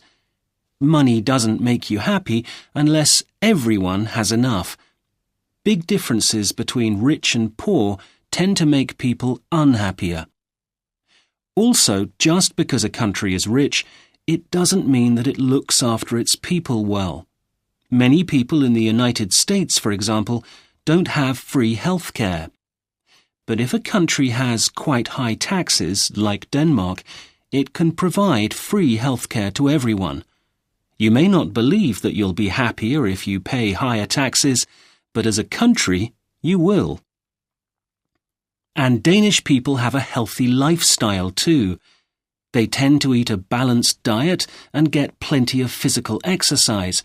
In fact, 50% of trips to work and school in Copenhagen are made by bicycle rather than car or bus. As well as the positive impact on reducing pollution, doctors estimate that if you can cycle for 30 minutes a day, it may add 1 to 2 years to your life. Denmark is also a very equal society. There aren't big differences between rich and poor, and men and women are treated equally too. Both parents are allowed paid time off work after the birth of a baby, and they can decide how to share the time. It's a very family-friendly country with free or very cheap childcare provided by the government. The Danes only work 37 hours a week on average. If people work a 37-hour week, they have quite a lot of leisure time, and the Danes spend much of this time socializing and enjoying cultural activities. The winter may be cold and dark, but there is a special term, hygge, to describe a kind of cozy meeting with friends and family. People light candles, keep warm, and eat delicious food together. And finally, more than 40% of Danes use their extra leisure time to do voluntary work, helping their neighbours. I'm beginning to see just why it's such a great place to live. Audio 8.2 1. If people spend more than an hour travelling to work, they are generally less content. 2. Unless you have some close friendships, you will find it hard to be happy. 3. If you do regular exercise outdoors, you'll be able to work more efficiently. 4. People tend to be happier if they are in a long-term relationship. 5. If people are active in work and free time, they'll probably be healthier. Audio 8.3 1. If I were braver, I might be a firefighter. 2. We could volunteer more if we had more time. 3. What would you do if you saw someone being robbed? 4. If we won the lottery, we could give some money to charity. 5. I wouldn't do a job if it were risky or dangerous. 6.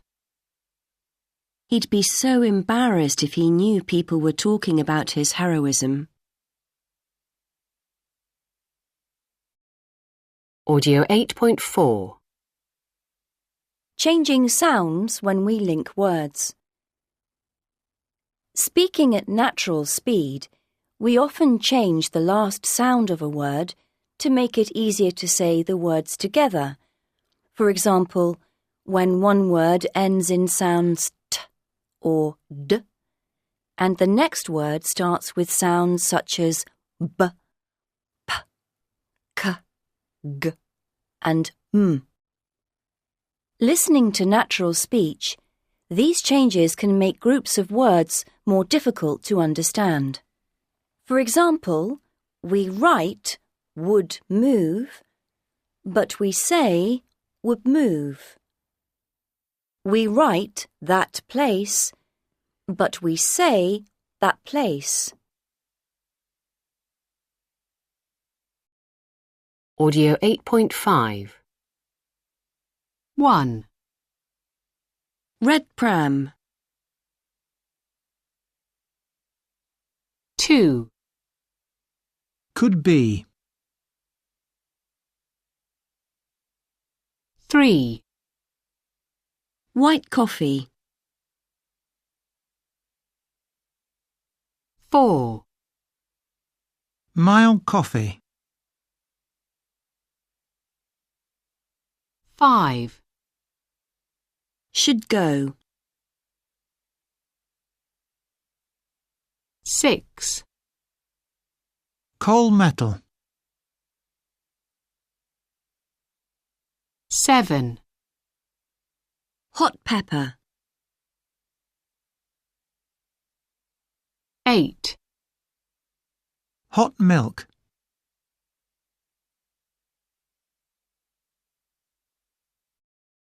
Audio 8.6 If you could pick anywhere in the world to live, where would you go? Iceland might not be the most obvious choice, but I don't regret moving here. I came to study earth science at the University of Iceland. Iceland has volcanoes, glaciers, and earthquakes. What can't you see here? I came to study the natural world, but I stayed in Iceland because I love the way of life. Audio 8.7. There was a bit of culture shock at first. I was surprised at just how much time people spend outdoors. People are close to nature in a way that many other countries have forgotten, and even when the temperatures are freezing, people love getting out into the fresh air. Look outside any cafe, and you're likely to see lots of babies sleeping outside in prams. Icelanders believe that the cold, fresh air could be good for their health and helps them sleep better. And no one worries about their safety. Crime rates are very low indeed. I also found it hard to get used to the way that time seems to have no meaning here. If friends arrange to meet between 7:30 and 8, you'd better not be surprised if they don't turn up until about 9:30. At first, this used to drive me mad. I thought people were being really rude. Gradually, though, I realised that it wasn't rudeness. People just don't worry about punctuality the way we do at home. The education system is much more relaxed too. There isn't the same emphasis on tests and exams. In primary school, children spend a lot of time playing outside and learning practical skills such as knitting. But they are still very highly educated in the end, and apparently 1 in 10 Icelanders is a published author. The food took a bit of getting used to as well. There are some dishes I had to be persuaded to try, like sheep's head or shark. But my husband, Gustav, is such a good cook that he can make most things taste nice. Audio 8.8. Hello, everyone. My name is Stuart French, and I'm here to talk to you about something we all have to do about 70 times every day. Make a decision. Obviously, some are more straightforward than others. Most people don't have too much trouble deciding what to have for breakfast, for example, but some decisions can be a lot trickier. So, in today's talk, I'm going to look at how understanding the decision-making process can help us to make better decisions when we really need to. First, I want to tell you about some factors that affect our decision-making. Then, I'll talk about methods people use to make decisions. And finally, I'll give you some tips about decision-making. Audio 8.9. So, what factors affect our decision-making? The first thing I'd like to mention is the number of decisions we make. Recent research seems to show that making conscious decisions actually makes the brain feel tired. As we make more and more decisions, we become less effective. So, if you have an important decision to make, it's probably best to do it early in the day before you've had to make too many other, less important decisions. Another major factor that affects our decision-making is how much information we have to consider. It's obviously a good idea to have some information before we make a decision. However, studies show that if we have too much information to deal with, we're more likely to make the wrong decision. It seems that it's just too much for our brains. The third and last factor I want to mention today is stress. Researchers have found that people making decisions under stress are more likely to think about the possible positive results of a decision and less likely to think about the negatives. So, if you're under stress at work and trying to decide whether to leave, you're more likely to think about how great it will feel to leave and less about how you'll actually get a new job. Audio 8.10. Now, let's move on to look at how to make a decision. One common method is to gather the necessary information, but not too much, remember. List the possible solutions and set a time limit. This helps you to be more decisive. Another useful thing to do is to make 2 lists on a piece of paper, the advantages and the disadvantages, and then see if you have more advantages than disadvantages and how important each one is. In fact, Charles Darwin, the great evolutionary scientist, is said to have used this method to decide whether to ask his girlfriend to marry him. Not a great romantic, though. Many people believe that it's sometimes a good idea to be guided by our heart, our gut feeling. So remember that overthinking things can sometimes make your decision-making ability worse. So, we've looked at some of the things that affect our ability to make decisions and some ways to make decisions. Now I'd like to finish with a tip. Decision-making can be a difficult and complicated process. Don't expect everyone to agree with your decisions, and be prepared to accept that sometimes you will make the wrong choices. Are there any questions? Audio 8.11. 1. If you spend it on the right things, money can buy happiness. 2. Most people will be happier if you spend time with them rather than spend money on them. 3. If you're going on holiday, you will be happier if you pay for it straight away. 4. People should buy experiences rather than things, especially if they are older. 5. People don't enjoy things as much unless they have to work hard for them. Audio 8.12. 1. If I were president of my country. 2. I would move to another country if... 3. If I spoke fluent English. 4. I could earn more money if... 5. If I had more money. 6. I'd be happier if...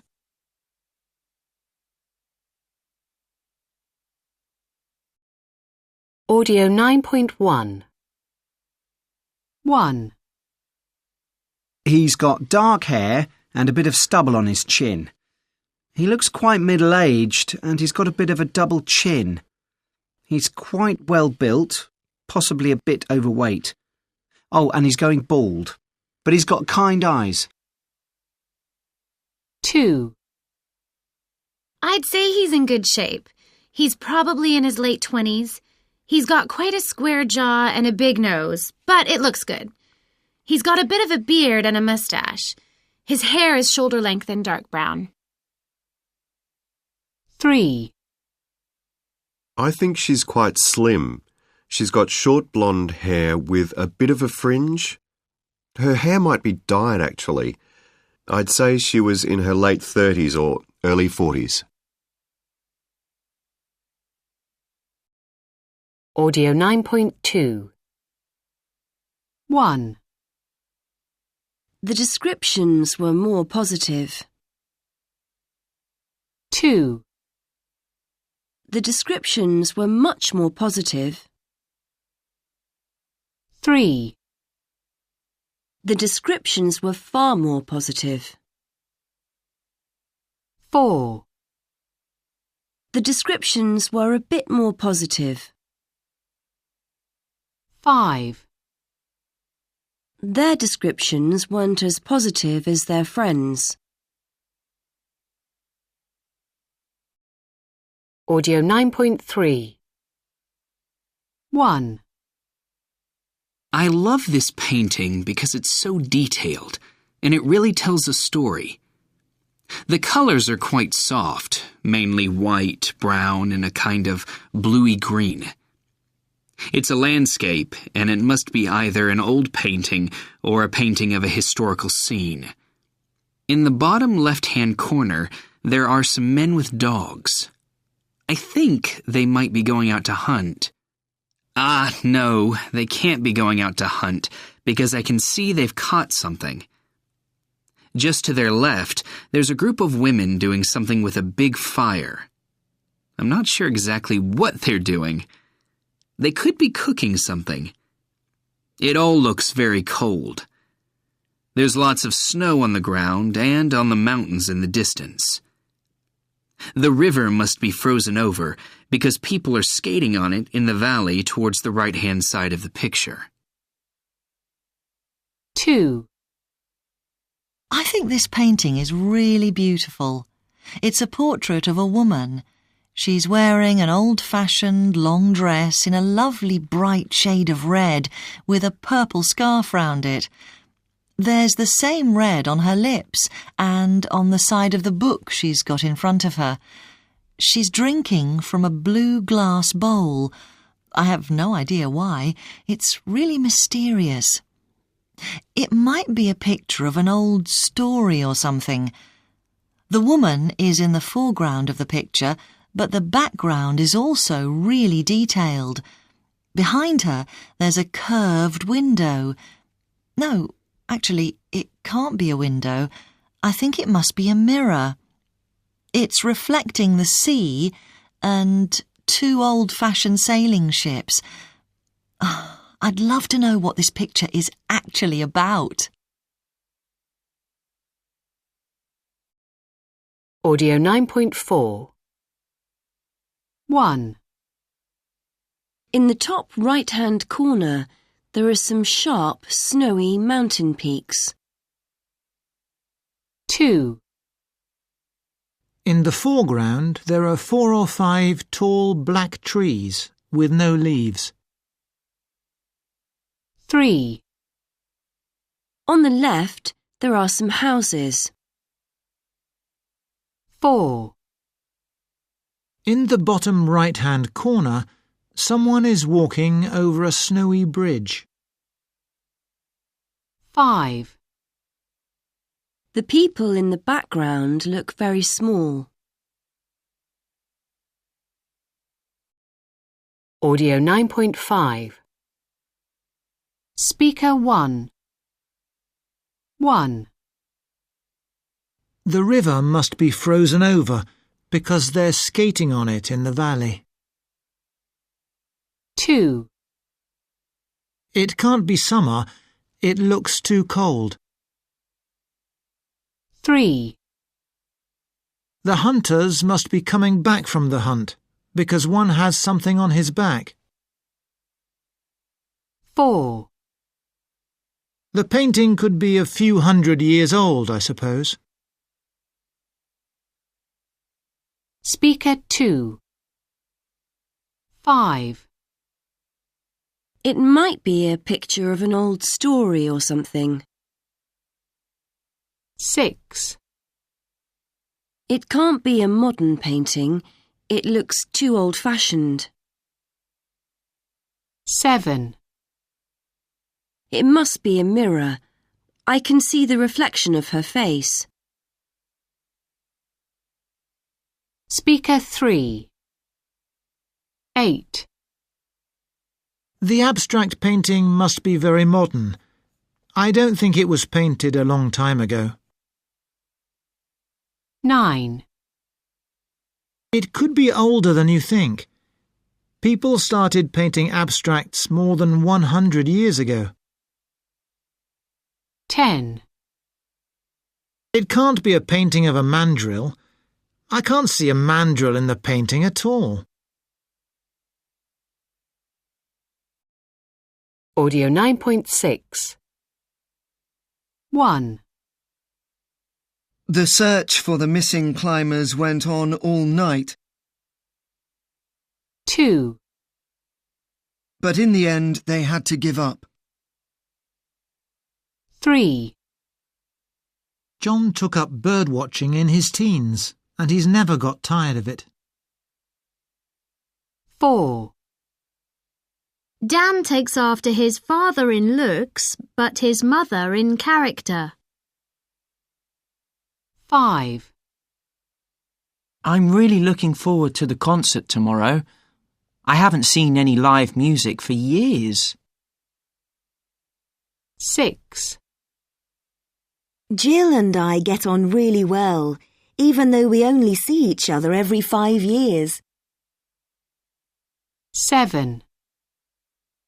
Why don't you come round later and we'll watch a DVD? 8. We had to put off the meeting because the projector broke down. Audio 9.7. Conversation 1. Look, I'm sorry to have to say this, but I need to talk to you about something. Oh, what's that? What's wrong? Well, I'm afraid there's a problem with noise. Noise? Yes, there are a lot of us in this office trying to work and, well, it's a bit noisy at times. Yeah, actually, you're right. It is noisy sometimes, isn't it? No, what I mean is, you're a bit noisy at times, on the phone. Well, I did have one long call today. Sorry about that. To be honest, the problem's been going on for a while now. You keep making personal calls in our shared workspace. Conversation 2. Dan, can I have a word? Oh, hi, Andy. Yeah, sure. What's up?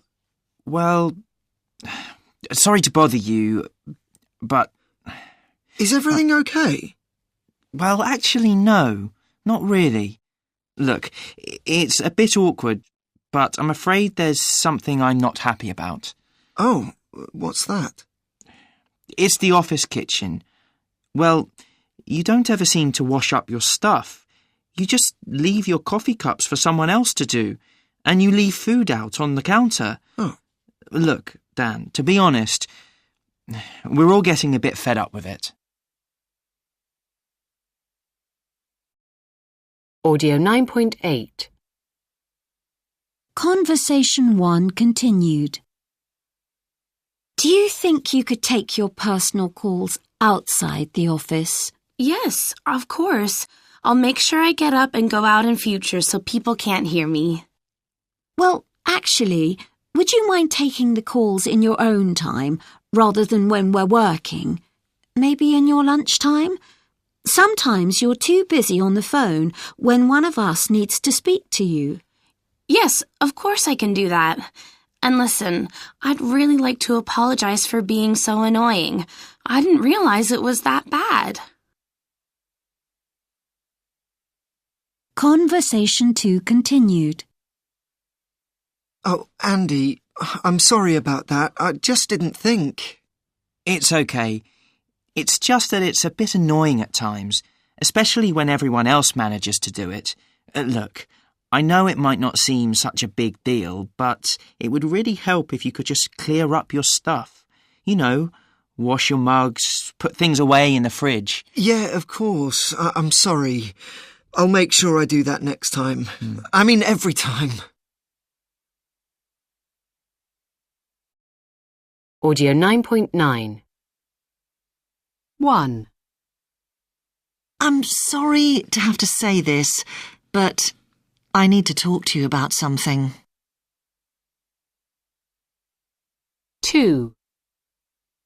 Look, it's a bit awkward, but I'm afraid there's something I'm not happy about. 3. I'd like to apologise for being so annoying. 4. It would really help if you could just clear up your stuff. 5. Would you mind taking the calls in your own time? Audio 9.10. 1. Her hair isn't straight at all.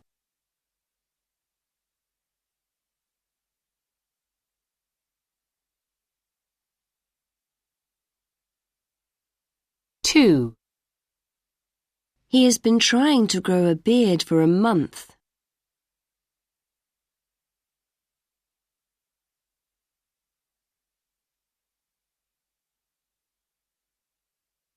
3. She runs marathons every weekend.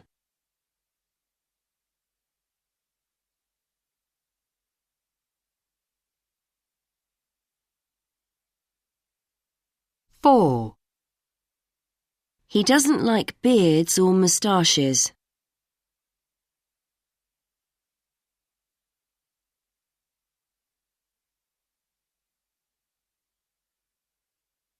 5. He has lots of hair.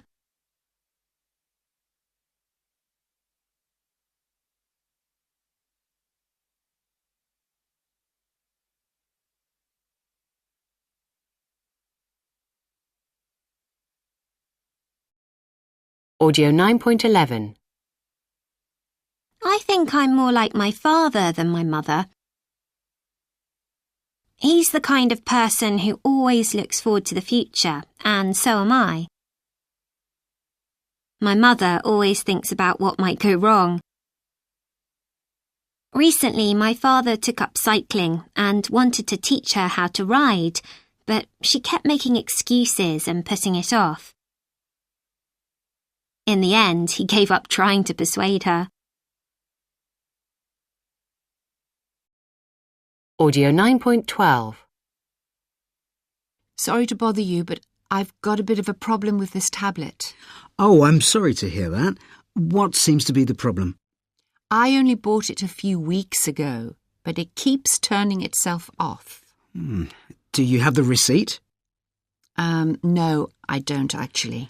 Well, I'm afraid I can't help you then. Do you think you could get the manager? He might remember selling it to me. Audio 10.1. 1. Ali Ganjavian noticed that people who travel a lot often get very tired. 2. The ostrich pillow was invented to help long-distance travelers. 3. It's a kind of hat that is pulled over the head in order to take a nap. 4. So far, over $195,000 has been pledged by its backers. 5. In the first 3 months of production, Ganjavian's company shipped 5,000 pillows to 52 countries. Audio 10.2. 1. Ali Ganjavian noticed that people who travel a lot often get very tired.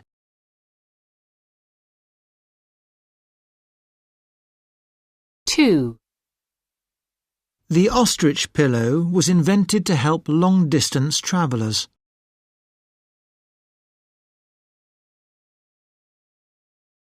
3. It's a kind of hat that is pulled over the head in order to take a nap.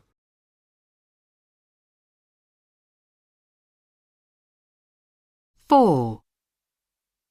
So far, over $195,000 has been pledged by its backers.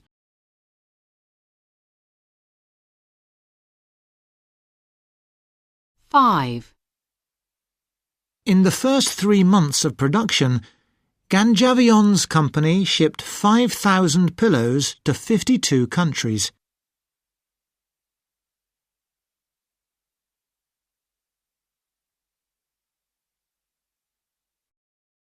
Audio 10.3.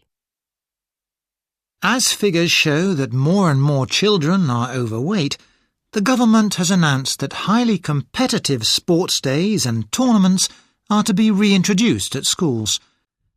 Under the new plans, schools will play against each other in an Olympic-style event, with sports such as football, athletics, rugby, swimming, tennis and cycling. Winning teams will compete in 60 county competitions before going on to a national final. For too long, schools have been avoiding competitive sports, introducing activities such as yoga, trampolining, cheerleading and dancing instead. They seem to believe that losing a race will make people feel bad about themselves. We have to realise that taking part in competitive sport is not bad for people's self-esteem.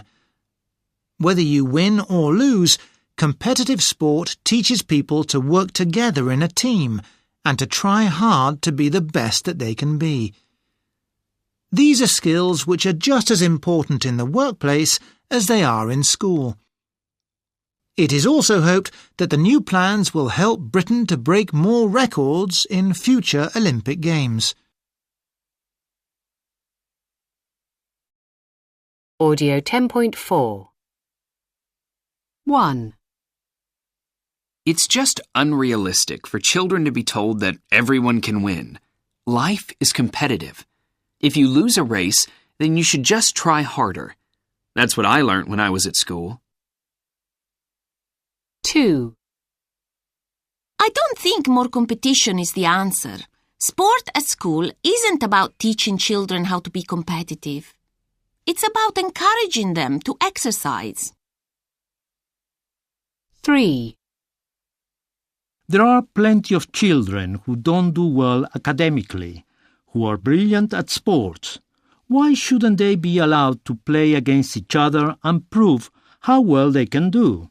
No one says that trying to get a good mark in an exam is too competitive. 4. I went to a school that insisted on competitive sports. The school used to hold sports days in a public park so everyone in the park could watch. I was small for my age and always came last in all the races. It was awful. 5. Competition is healthy, but taking part is more important than winning. Everyone should feel good about having done their best, whether they win or lose. 6. If everyone knows at the start of a race who the winner is going to be, then it can be boring and demotivating. Why can't children be encouraged to compete against themselves, to break their own personal records instead? Audio 10.5 1. It's just unrealistic for children to be told that everyone can win. Life is competitive. 2. If you lose a race, then you should just try harder. 3. That's what I learnt when I was at school. 4. I don't think more competition is the answer. 5. The school used to hold sports days in a public park, so everyone in the park could watch. Audio 10.6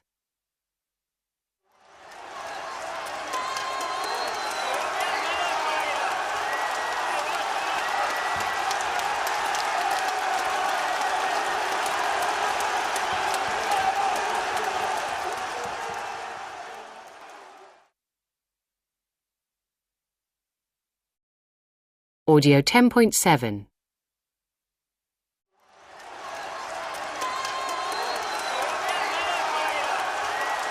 There's nothing quite like the atmosphere of the crowd at a big game, is there?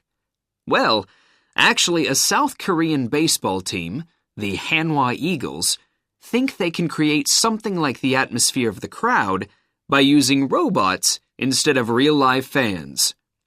The robots can cheer on their team, and human fans who aren't able to attend the game in person will be able to upload their faces onto the robot and make the robots clap and wave. They can also send text messages, which the robots will display to the players. Audio 10.8 1. The robots can cheer on their team. Audio 10.9 1. The robots can cheer on their team. 2. Then the robots can also cheer on their own team. Audio 10.10 Unstressed words. Words which carry the main meaning of a sentence are usually stressed. The other words, which are grammar words, are generally unstressed. The following kinds of grammar words are usually unstressed. The verb to be. Auxiliary verbs. Do, did, will. Pronouns. He, it, they. Articles. An, the. Conjunctions. And, so, when. Prepositions. To, from, at, with.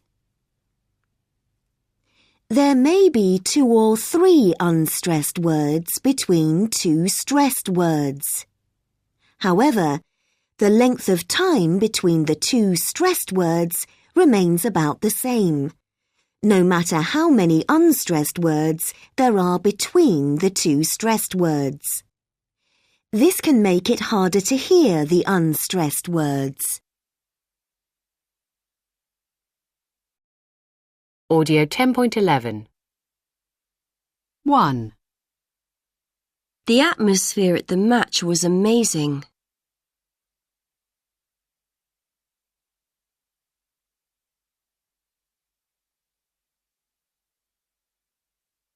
2. We couldn't have had a better result.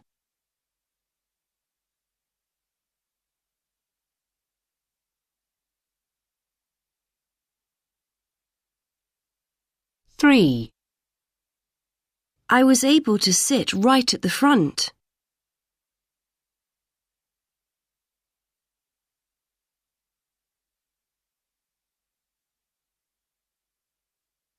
4. I rang my friend at the end of the first half of the game.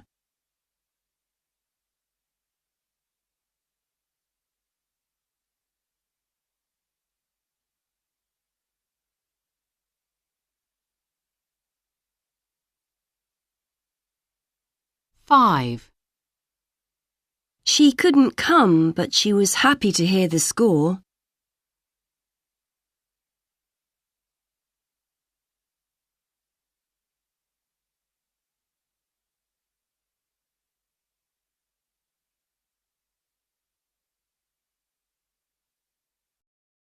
10.12. Convenient it might be, but attending a game virtually couldn't possibly be as exciting as being at a real game, surely. And what about the effect on the players? Don't the fans have a responsibility to turn up and encourage their team? Sporting teams always prefer to play in their home stadium, where 70 to 80% of the crowd will be made up of their own fans. And there is plenty of evidence to show that the home team really does have an advantage. On average, teams playing in their home stadium win about 53% of the time, and there are certain football stadiums, such as the Turkish team Galatasaray's Ali Sami Yen Stadium, which seem to be designed to take advantage of the noise fans make, using the shape of the stadium to make the noise as loud as possible. This then makes it very difficult for the visiting team to do well. Some teams now train using recordings of the other team's fans so that they can learn to take no notice of whatever their opponents might be shouting.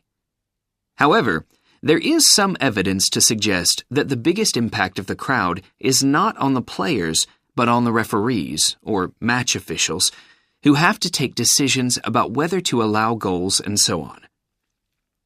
It seems that shouting from the crowd can affect their decisions and make them more likely to favor the home team. But is the noise of their supporters always a positive thing for players or athletes? Not necessarily.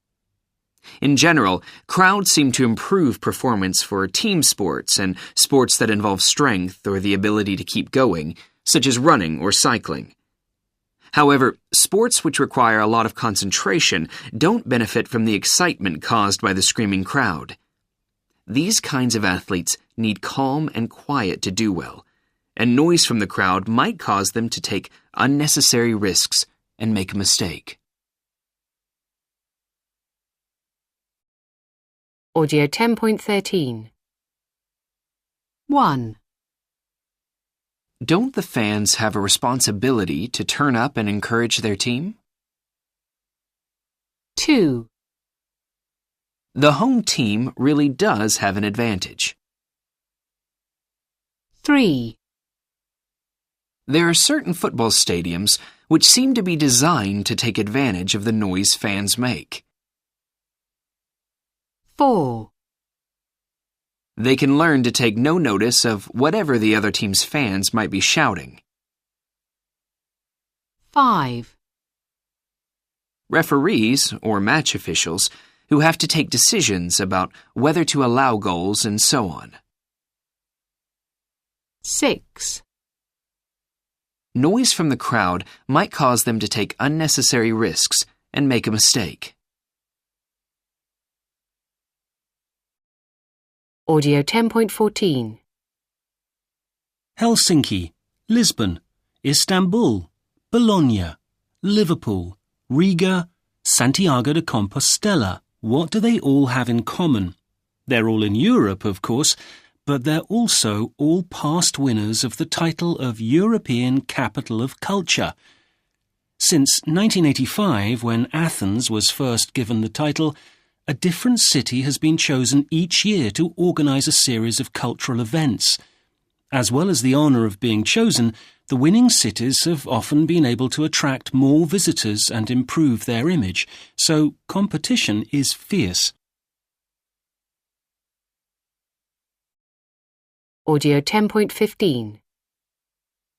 1, So how long are you going to be in Spain? 6 months. My company is opening an office in Seville and I'm involved in setting it up.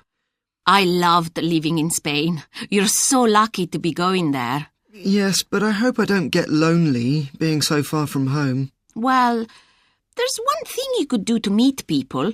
You could try learning flamenco. I tried it and I loved it. I made loads of friends. But I'm not much of a dancer. Oh, that doesn't matter. There are fantastic schools. They can teach anyone to dance. OK, I'll give it a go. 2, I've just got back from Santiago in Chile. It's such a fabulous city, mountains in one direction, the beach in the other. If you like skiing, I'd strongly recommend Portillo or Valle Nevado, both world-class ski resorts.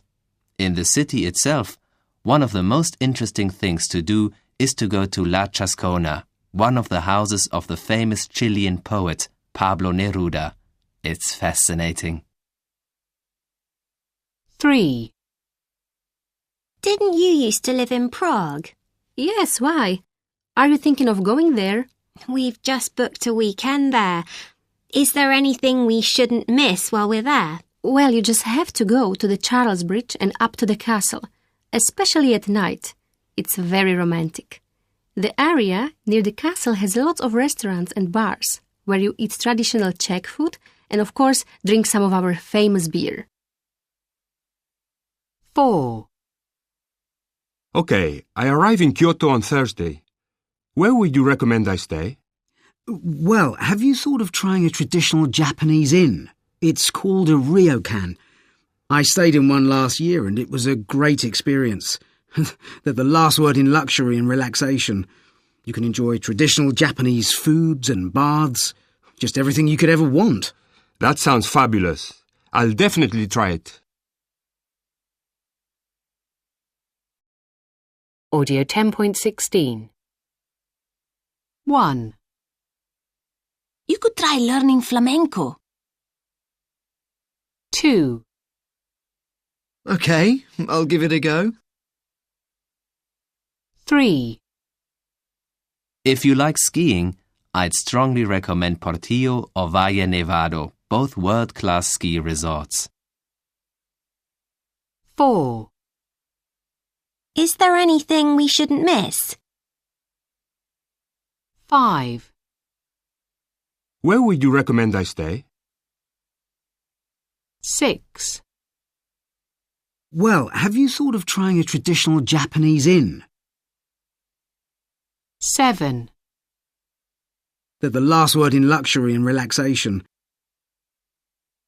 8. That sounds fabulous. I'll definitely try it. Audio 10.17. 1. Get money to start a business.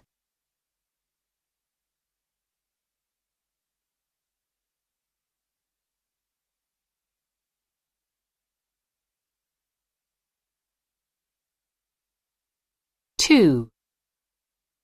Put money into someone else's business.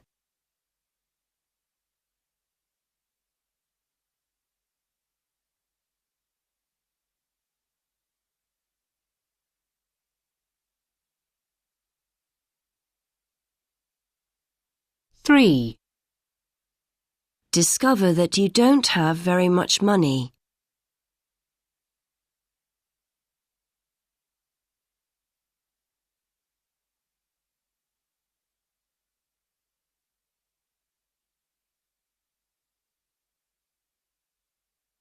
4. Promise that something will be done or will happen.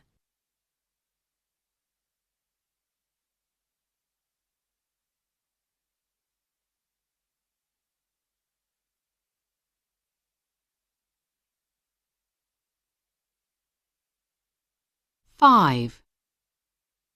Think of something new.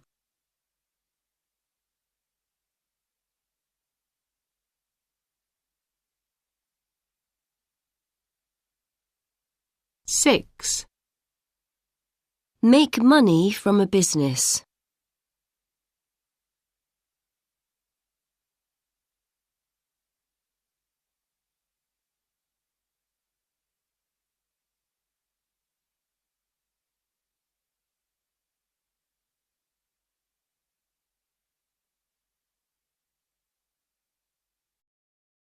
10.18.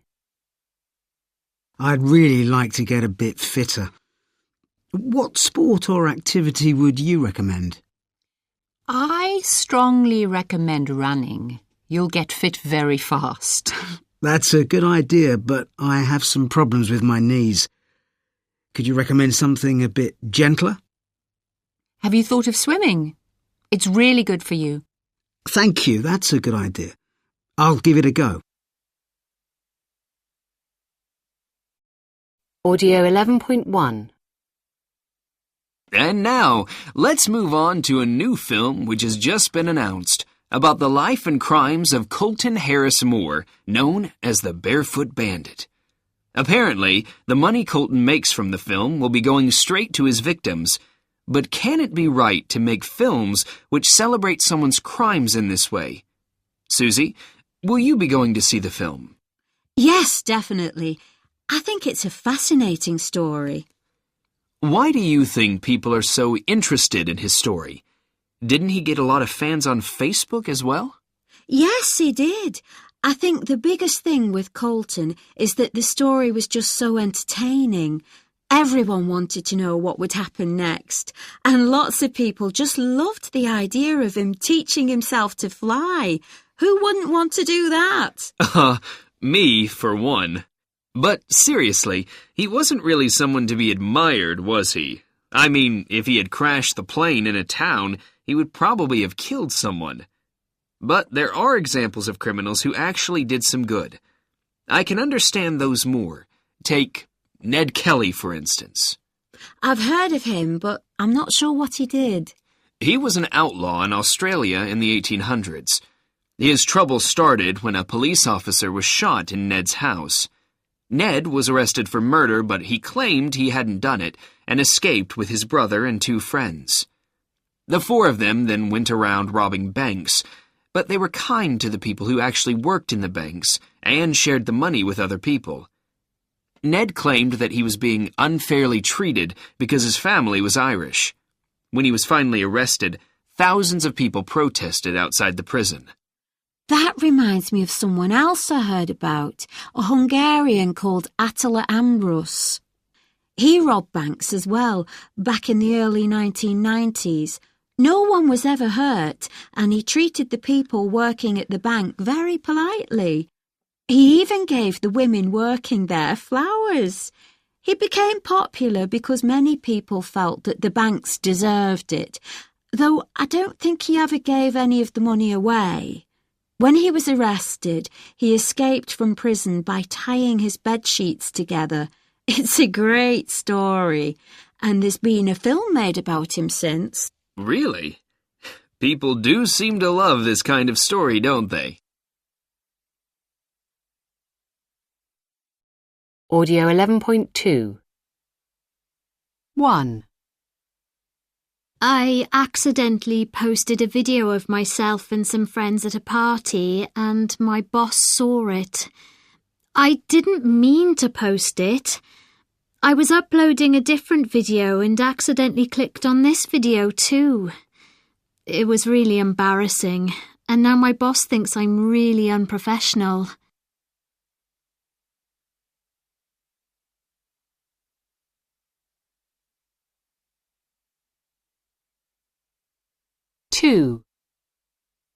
I had just had a job interview and one of the interviewers was very rude to me, so I tweeted about it. As soon as I pressed send, I knew it was a mistake, but it was too late. Later I found out that I would have been offered the job, but someone saw my tweet and they changed their minds and gave the job to someone else.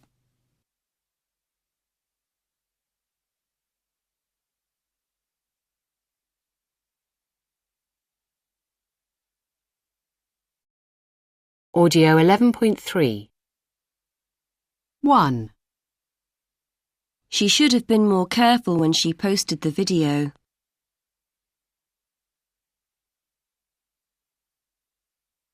2. She shouldn't have accepted her boss as a friend online.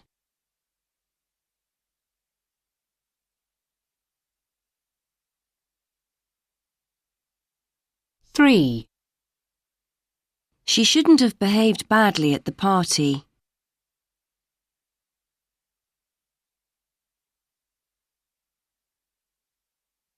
4. She shouldn't have posted any videos online.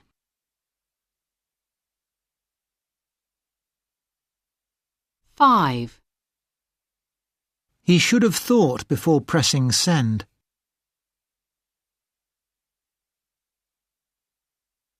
6. He shouldn't have said anything negative about the interviewer online.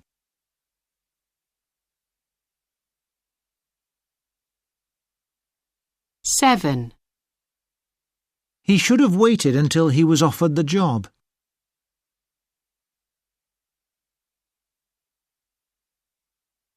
8. They should have given him the job anyway if he was the best candidate.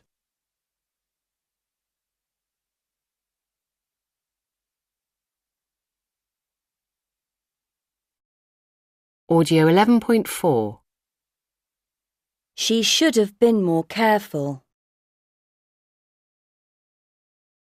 She shouldn't have behaved badly.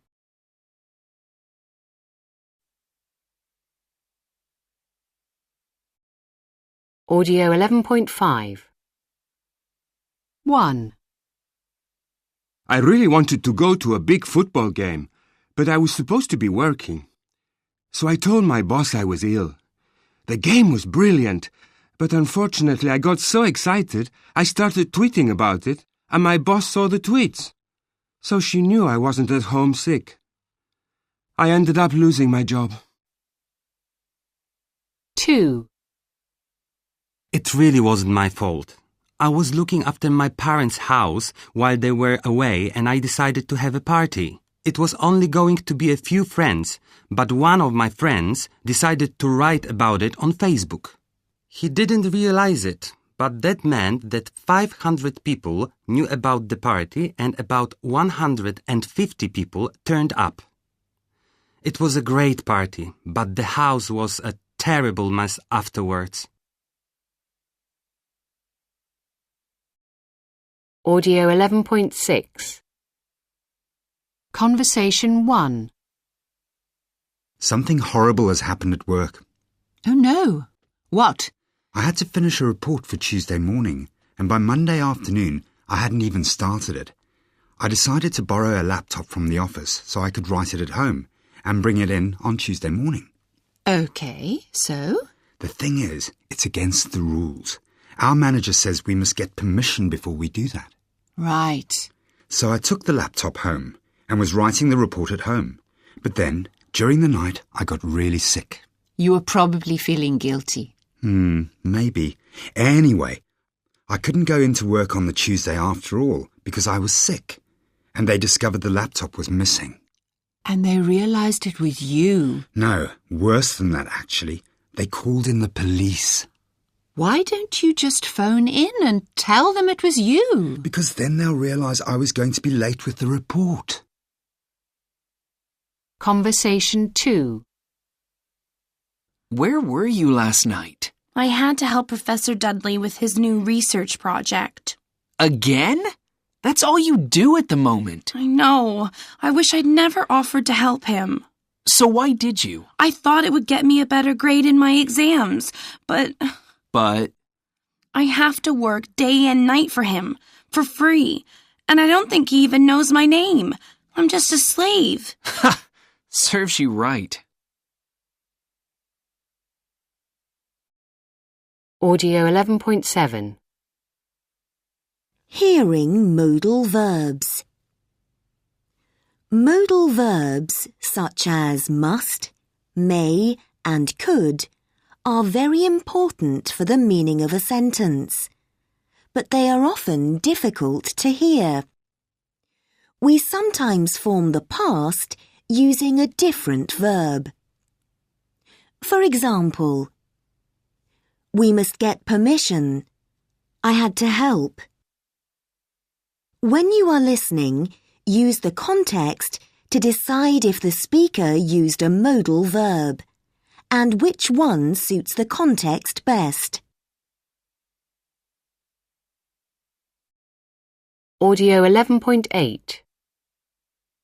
Over the past 3 programmes, we've looked at the results of actions, both our personal actions and the actions of big business and government. Today, we have Dr. Michelle Hall with us. She's been researching into an area known as unintended consequences. Good morning, Dr. Hall. Just to start off with, can you tell us what you mean exactly by unintended consequences? Good morning, Peter. Well, yes, the easiest way to explain is through an example. Let's imagine that we pass a law which says that all young people must wear helmets when they are cycling. This looks like a very sensible law. Obviously, our intention is that if a young cyclist were to have an accident, their head would be protected. Yes, it sounds like a very good idea. But the problem is that wearing helmets is very uncool or unfashionable.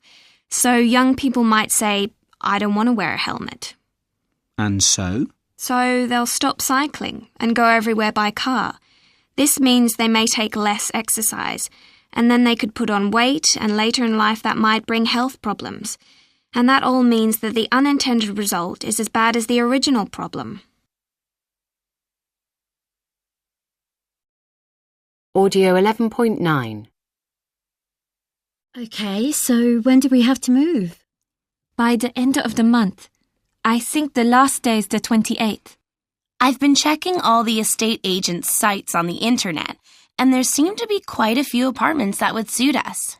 Great, let's see.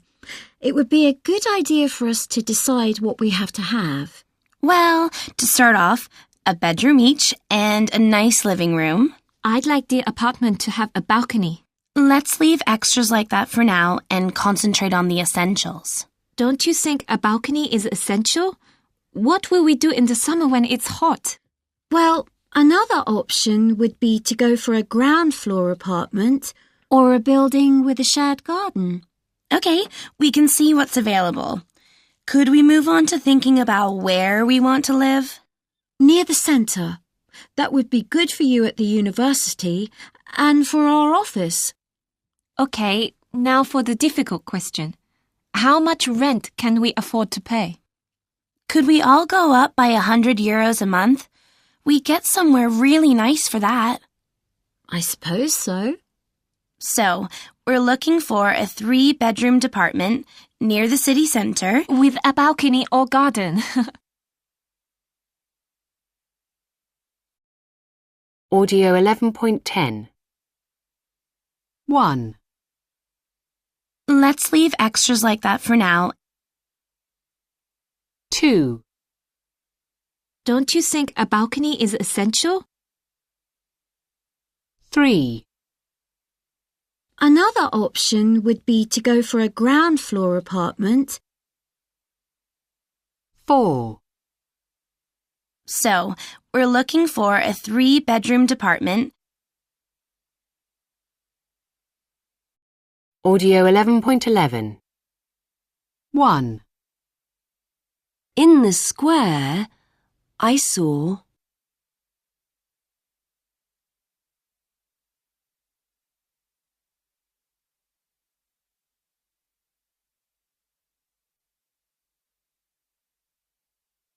Two.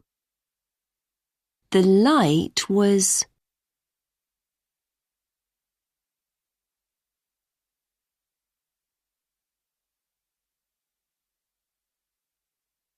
3. the match was rubbish. It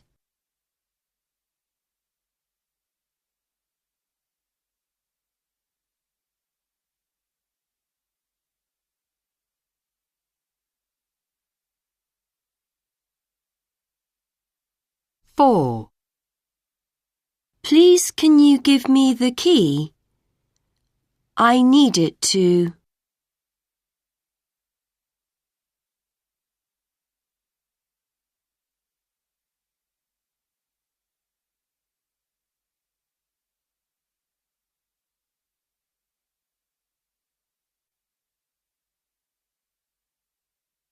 5. We need change. It's important because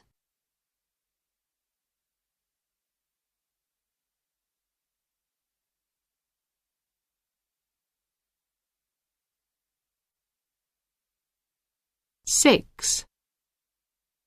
I'll meet you at the bank. Bring some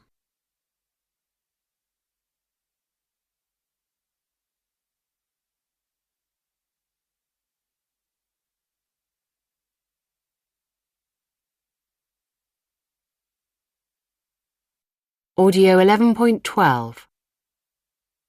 1. We're running out of time. 2. Are there any other suggestions? 3. That's settled then.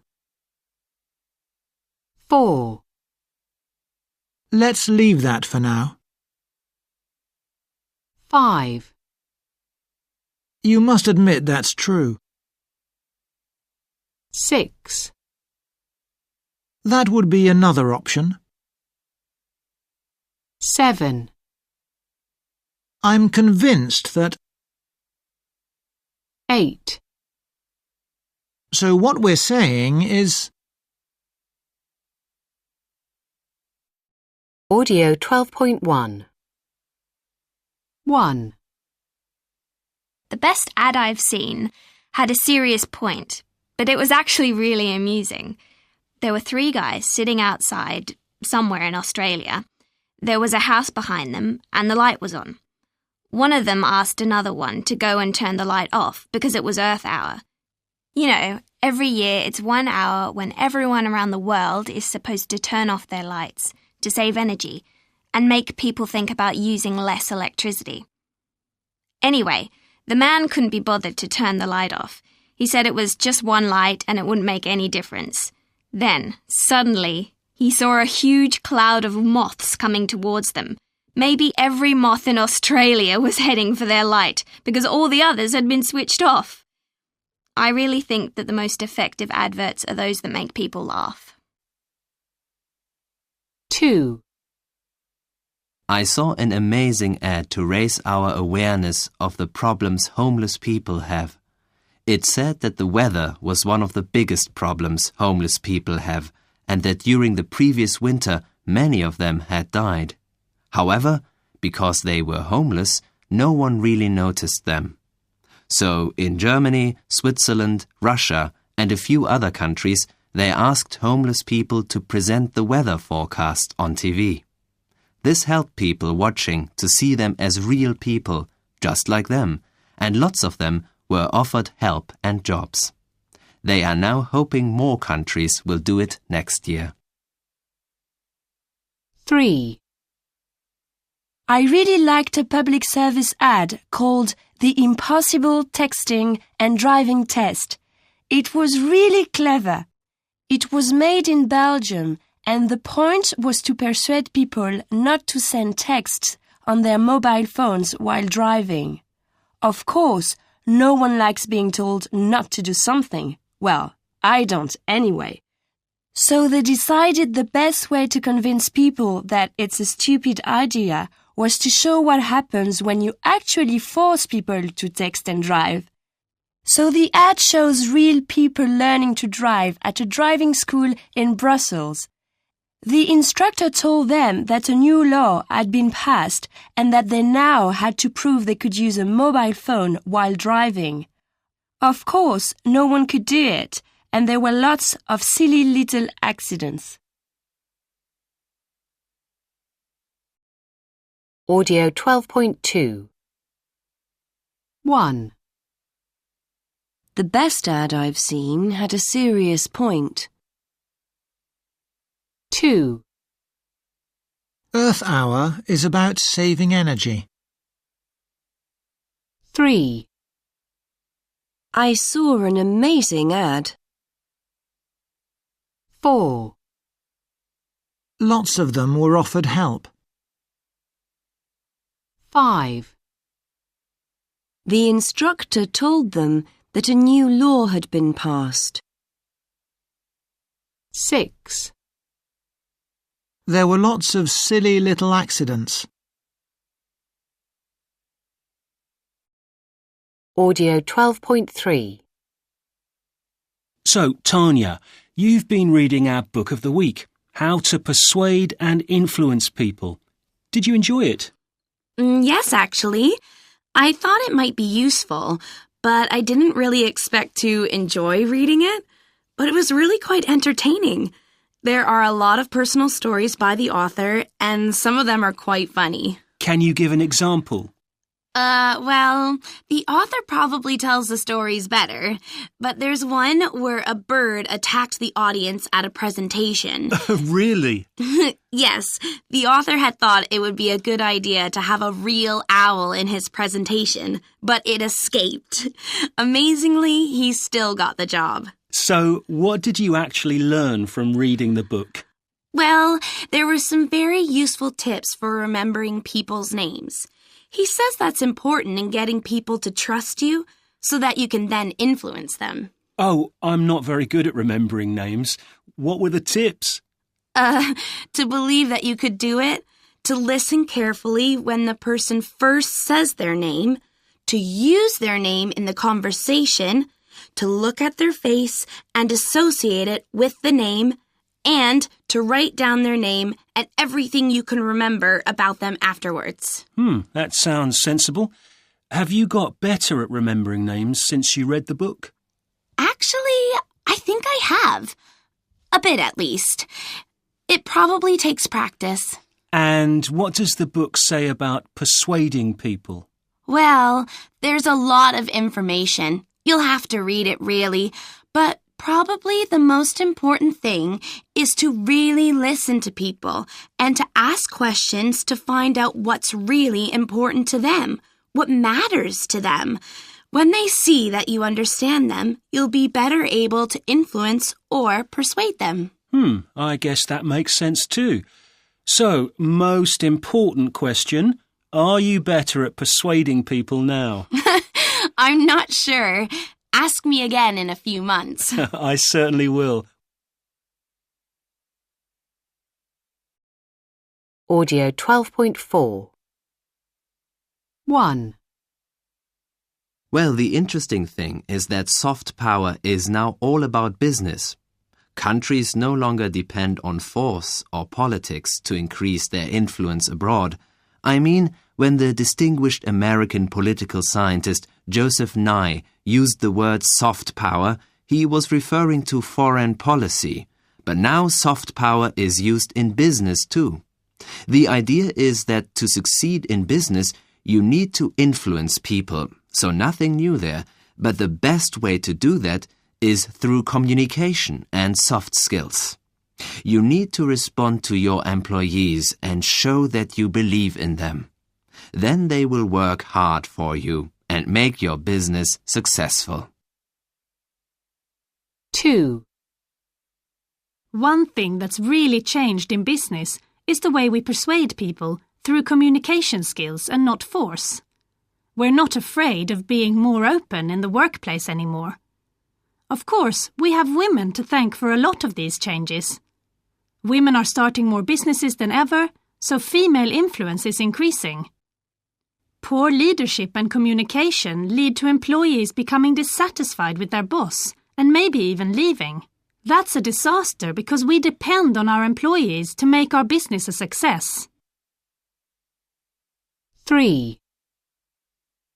The thing we are all concentrating on now is working together and finding work that we find satisfying.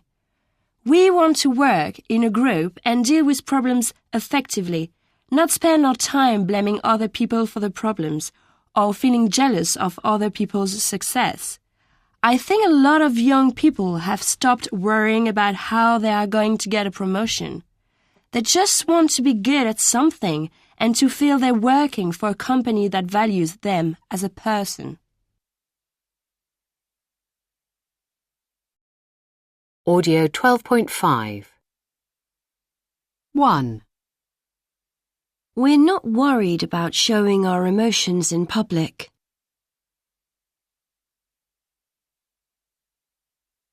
2. What we're talking about is a country's influence in business and culture.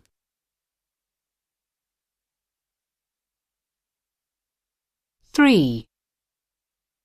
The idea is that to succeed in business, you need to influence people.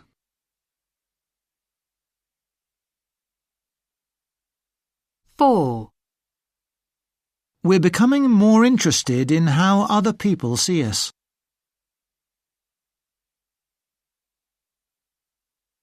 5. You need to respond to your employees and show that you believe in them.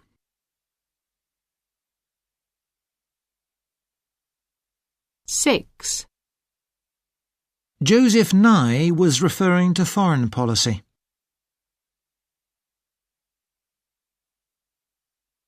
7. Poor communication can lead to employees becoming dissatisfied.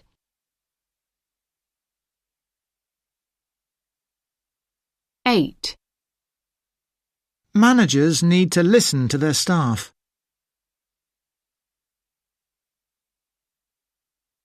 9. The thing we're all concentrating on now is working together.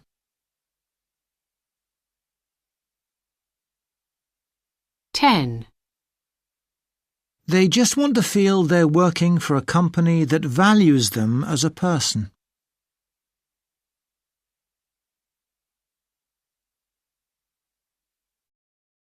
12.6. 1. Oh, is that new?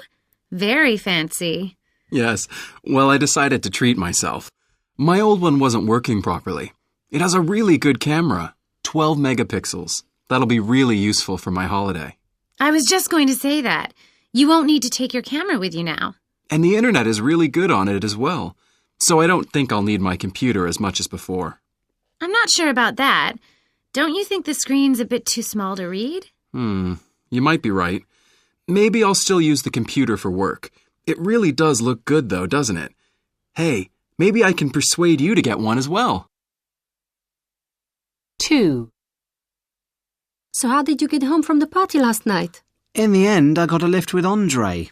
Have you seen that thing he drives? It looks absolutely terrible, so old-fashioned. Oh no, I totally disagree. I think it's really cool to go around in something like that. It's so different. Yes, but I can't help thinking that different doesn't mean good-looking. Well, I think some of the old styles look better than the modern ones. And anyway, we shouldn't be under pressure to buy new stuff. I couldn't agree more. But this model never was stylish. It's just awful. 3. Have you been to that new place in town yet? You know, at the top of the hill? Yes, I went last week actually. What was your impression? Well, the food is fantastic, but so expensive. And they encourage you to order so much. Don't you agree? Yeah, that's just what I thought. I must say we enjoyed it, but I didn't enjoy paying the bill. I think it's in a great spot, though, looking out over the city. Absolutely. It's a great view. It's even better if someone else is paying. Audio 12.7. Agree strongly. I was just going to say that. That's just what I thought. Absolutely. I couldn't agree more. My thoughts exactly. That's a good point. Agree weakly. I suppose so. You might be right, but... Disagree strongly. I totally disagree. Rubbish. Disagree weakly. I'm not sure about that. Yes, but I can't help thinking. I agree up to a point.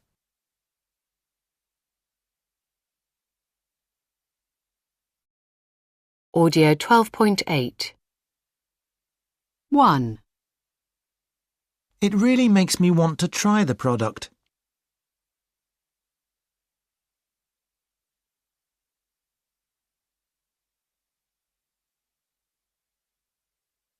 2. I'll never forget that advert.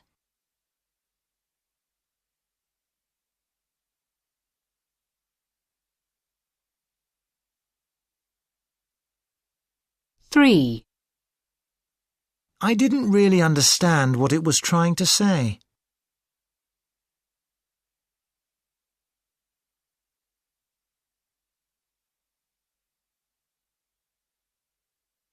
4. It was really funny.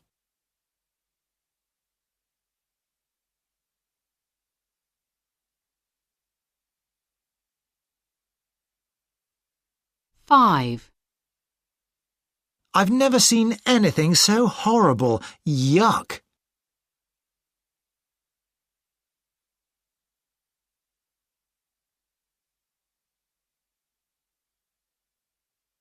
6. It is really imaginative and different.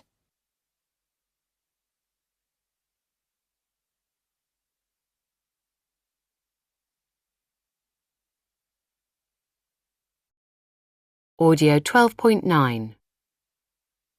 1. Do you usually watch adverts on TV? Do you usually watch adverts on TV? 2. What kinds of adverts do you notice?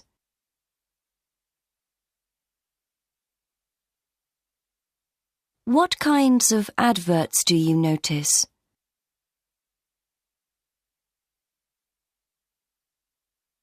3. Have you ever bought a product because of advertising?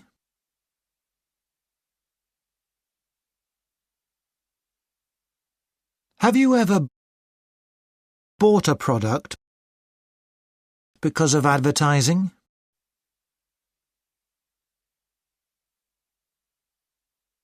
4. What slogans can you remember?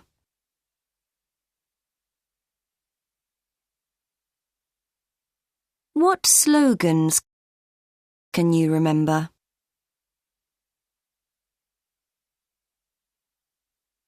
5. Was advertising better when you were a child? Was advertising better when you were a child?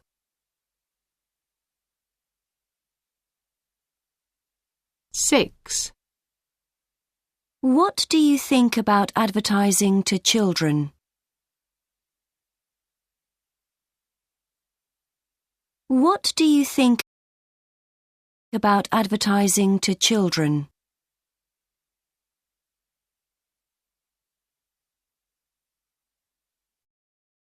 Grammar reference, Audio 1.1a.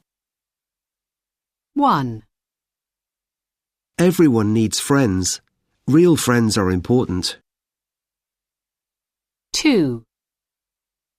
I see my old school friends every few months. We generally have dinner together.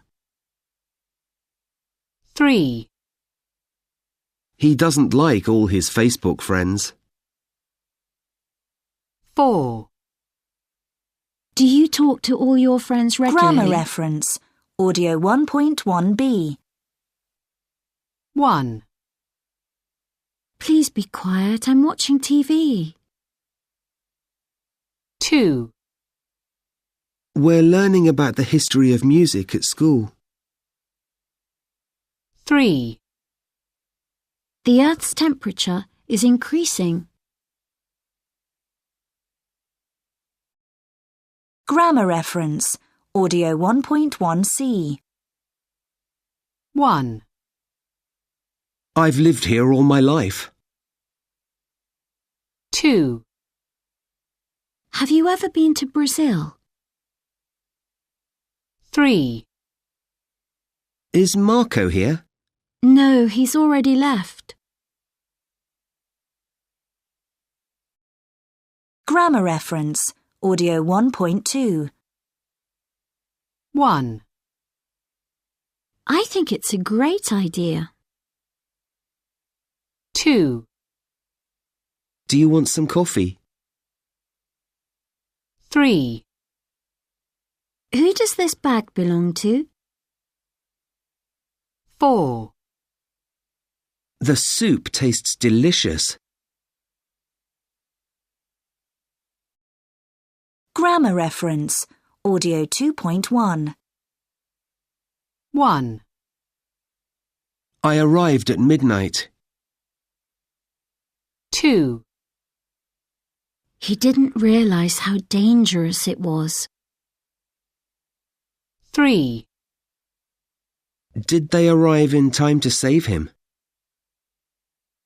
4. We were walking along the beach when we saw someone waving at us. 5. We had been on the train for about an hour when it suddenly stopped. Grammar reference, Audio 2.2. 1. They realized the story was false as soon as they found the boy. 2. I saw Paul while I was walking to work. 3. They were working for the same newspaper when they met each other. 4. We were waiting for Julia outside the cinema. Meanwhile, she was waiting for us at the bus station. 5. By the time I realised, it was too late. 6. There were many scientific discoveries during the 18th century. 7. We lived in Warsaw until I was 12. Grammar reference, audio 3.1. 1. The researchers discovered that some children are able to wait for 15 minutes to eat the marshmallow. 2. I could ride a bike by the age of 6. 3.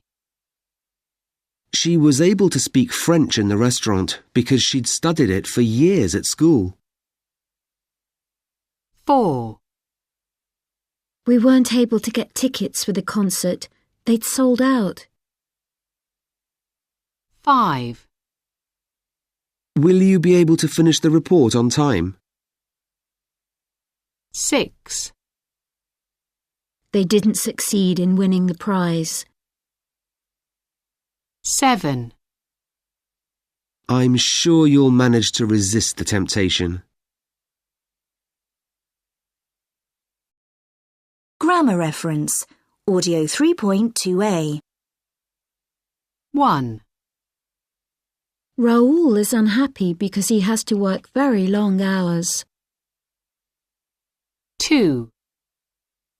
Must you leave so soon? 3. I don't have to work on Saturdays or Sundays. 4. In my last job, we had to ask permission if we wanted to work at home. 5. Before I became the team leader, I didn't need to set other people's goals. Grammar reference, audio 3.2b. 1. In my present job, I can set my own goals. 2. Employees can't make personal calls while at work. 3. At school, we could choose which foreign languages we studied. I chose German and Spanish. 4. Women couldn't study to become doctors in the UK until 1876. Grammar reference, audio 4.1a. 1. Climate change will cause huge problems. 2. Soon there won't be space in cities for all the people who want to live in them. 3. Look at the traffic. It's going to take a long time to get there. Grammar reference, audio 4.1b. 1. What a lovely day! I'll have a swim later. 2. We're going to have a few days in Paris next month. Grammar reference, audio 4.2. 1. People will continue to move from the countryside to the city, so in the next 50 years there may be many cities with populations of more than 10 million. 2. Owning their own home might become impossible for most people. 3. Temperatures are likely to rise over the next century, and this may possibly have an impact on weather. Grammar reference, Audio 5.1. 1, They finished filming in January. 2, I don't feel like going out tonight. 3, I ran 5 kilometers without stopping. 4, We agreed to meet at 6:30. 5, Carol chose not to go to the party as she had a job interview the next day. Grammar reference. Audio 5.2. 1, Marco's eaten 3 bars of chocolate so far today. He'll be sick. 2, When did you arrive? We've been here since Tuesday. 3, Have you ever been to Egypt? Yes, I went about 4 years ago. It was fantastic. Grammar reference. Audio 6.1a. 1, I want to meet the person who found my handbag. I'd like to thank them. 2, What's it called? It's the gadget that is used for opening cans. 3, Look, isn't that the woman whose handbag you found? 4, The man I met yesterday told me how to get to the concert hall. Grammar reference. Audio 6.1b. 1, Nikolaus Otto, who died in 1891, was the inventor of the petrol engine. 2, The Bugatti Veyron, which is one of the most expensive cars ever, was first produced in 2005. 3, It was invented by Richard Beeston, whose father and grandfather were also inventors. Grammar reference. Audio 6.2. 1, The bus hasn't come. I've been waiting here for ages. 2, Stefan hasn't been working for this company for very long. 3, How long has Caroline been teaching at that school? 4, Have you had breakfast yet? Grammar reference. Audio 7.1. 1, I used to like listening to my grandmother reading me stories when I was a child. 2, Did people ever used to think the earth was flat? 3, Leo didn't used to like cooking, but now he's really into it. 4, In the past, children would learn everything by heart, but nowadays people rarely do that. 5, My grandfather would tell me the names of all the trees and flowers when we went for walks in the countryside. Grammar reference. Audio 7.2. 1, What does she think of your new car? 2, Where did he used to work? 3, Who opened the box of chocolates? 4, Can you tell me where the railway station is? 5, Would you mind telling me if the hotel dining room is open after 10 p.m? Grammar reference. Audio 8.1. 1, If people enjoy their job, they are happier in general. 2. If you eat a balanced diet, you'll feel healthier. 3. If we have a positive attitude, we won't feel down when things don't work the way we want them to. 4. If people don't have any friends, they can become very lonely. 5. They'll arrive at 7 p.m. unless the plane is delayed. 6. My brother is quite shy. He won't speak in public unless he has to. Grammar reference, audio 8.2. 1. If I had more time, I'd take up marathon running. 2. They wouldn't drive to work if there was a good bus or train service. 3. If we lived in London, we could go to the theatre more often. 4. If he were Prime Minister, he would change the law. Grammar reference, audio 9.1. 1. George is a banker. He's richer than most of his friends. 2.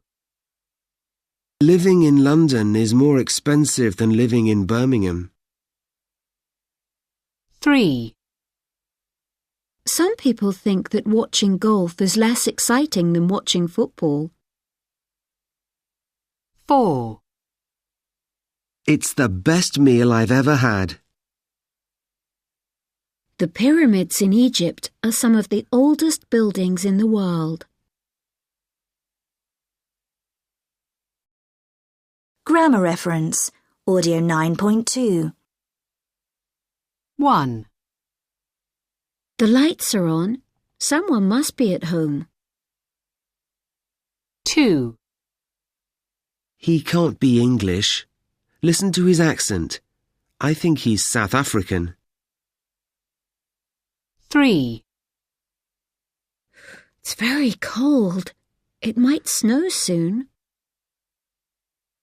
4. Don't you think she looks a bit like Andrea? She could be his sister. Grammar reference, audio 10.1.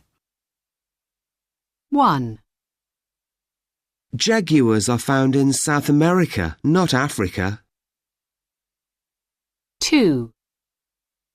Henry VIII, the famous English king, was married 6 times. 3. The programme will be broadcast at 8 o'clock tomorrow evening. 4. Modern furniture can be made of wood, plastic, or other man-made materials. Grammar reference, audio 10.2. 1. What would you like? An apple or a banana? 2. The Shard is one of the newest buildings in London. 3. I can see a car in the distance. I think the car's red. 4. Football is probably the most popular sport in the world. 5. I became interested in astronomy when I was at school. Grammar reference, audio 11.1. 1. If the bank robber had escaped, he wouldn't have gone to prison. 2. The burglar might have escaped if the alarm hadn't gone off. Grammar reference, audio 11.2. 1. You really should have contacted me sooner about the problem. 2. They shouldn't have spent so much money on a holiday. 3. Who should we have told about the change of arrangements for the meeting? 4. They shouldn't have taken the money. Grammar reference. Audio 12.1a. 1. It's a great idea. He said that it was a great idea. 2. I really like the new ad. She said that she really liked the new ad. 3. It was a long journey. He told us that it had been a long journey. 4. I've never been there. She told us she'd never been there. 5. We're hoping sales will increase. He said they were hoping sales would increase. 6. It'll get easier with practice. He told them it would get easier with practice. Grammar reference. Audio 12.1b. 1. The film was released last summer. He said that the film had been released the previous summer. 2. The filming is tomorrow. She said the filming was the next day. 3. I saw him here yesterday. He said that he'd seen him there the day before. 4. It's on TV this Monday. She told me it was on TV that Monday. Grammar reference. Audio 12.2a. 1. When are they going? She asked when they were going. 2. Where does she live? He asked me where she lived. 3. What have you done? She wanted to know what I'd done.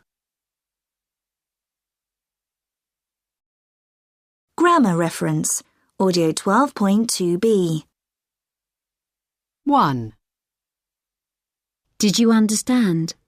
She asked us if we'd understood. 2. Have you seen Hitoshi?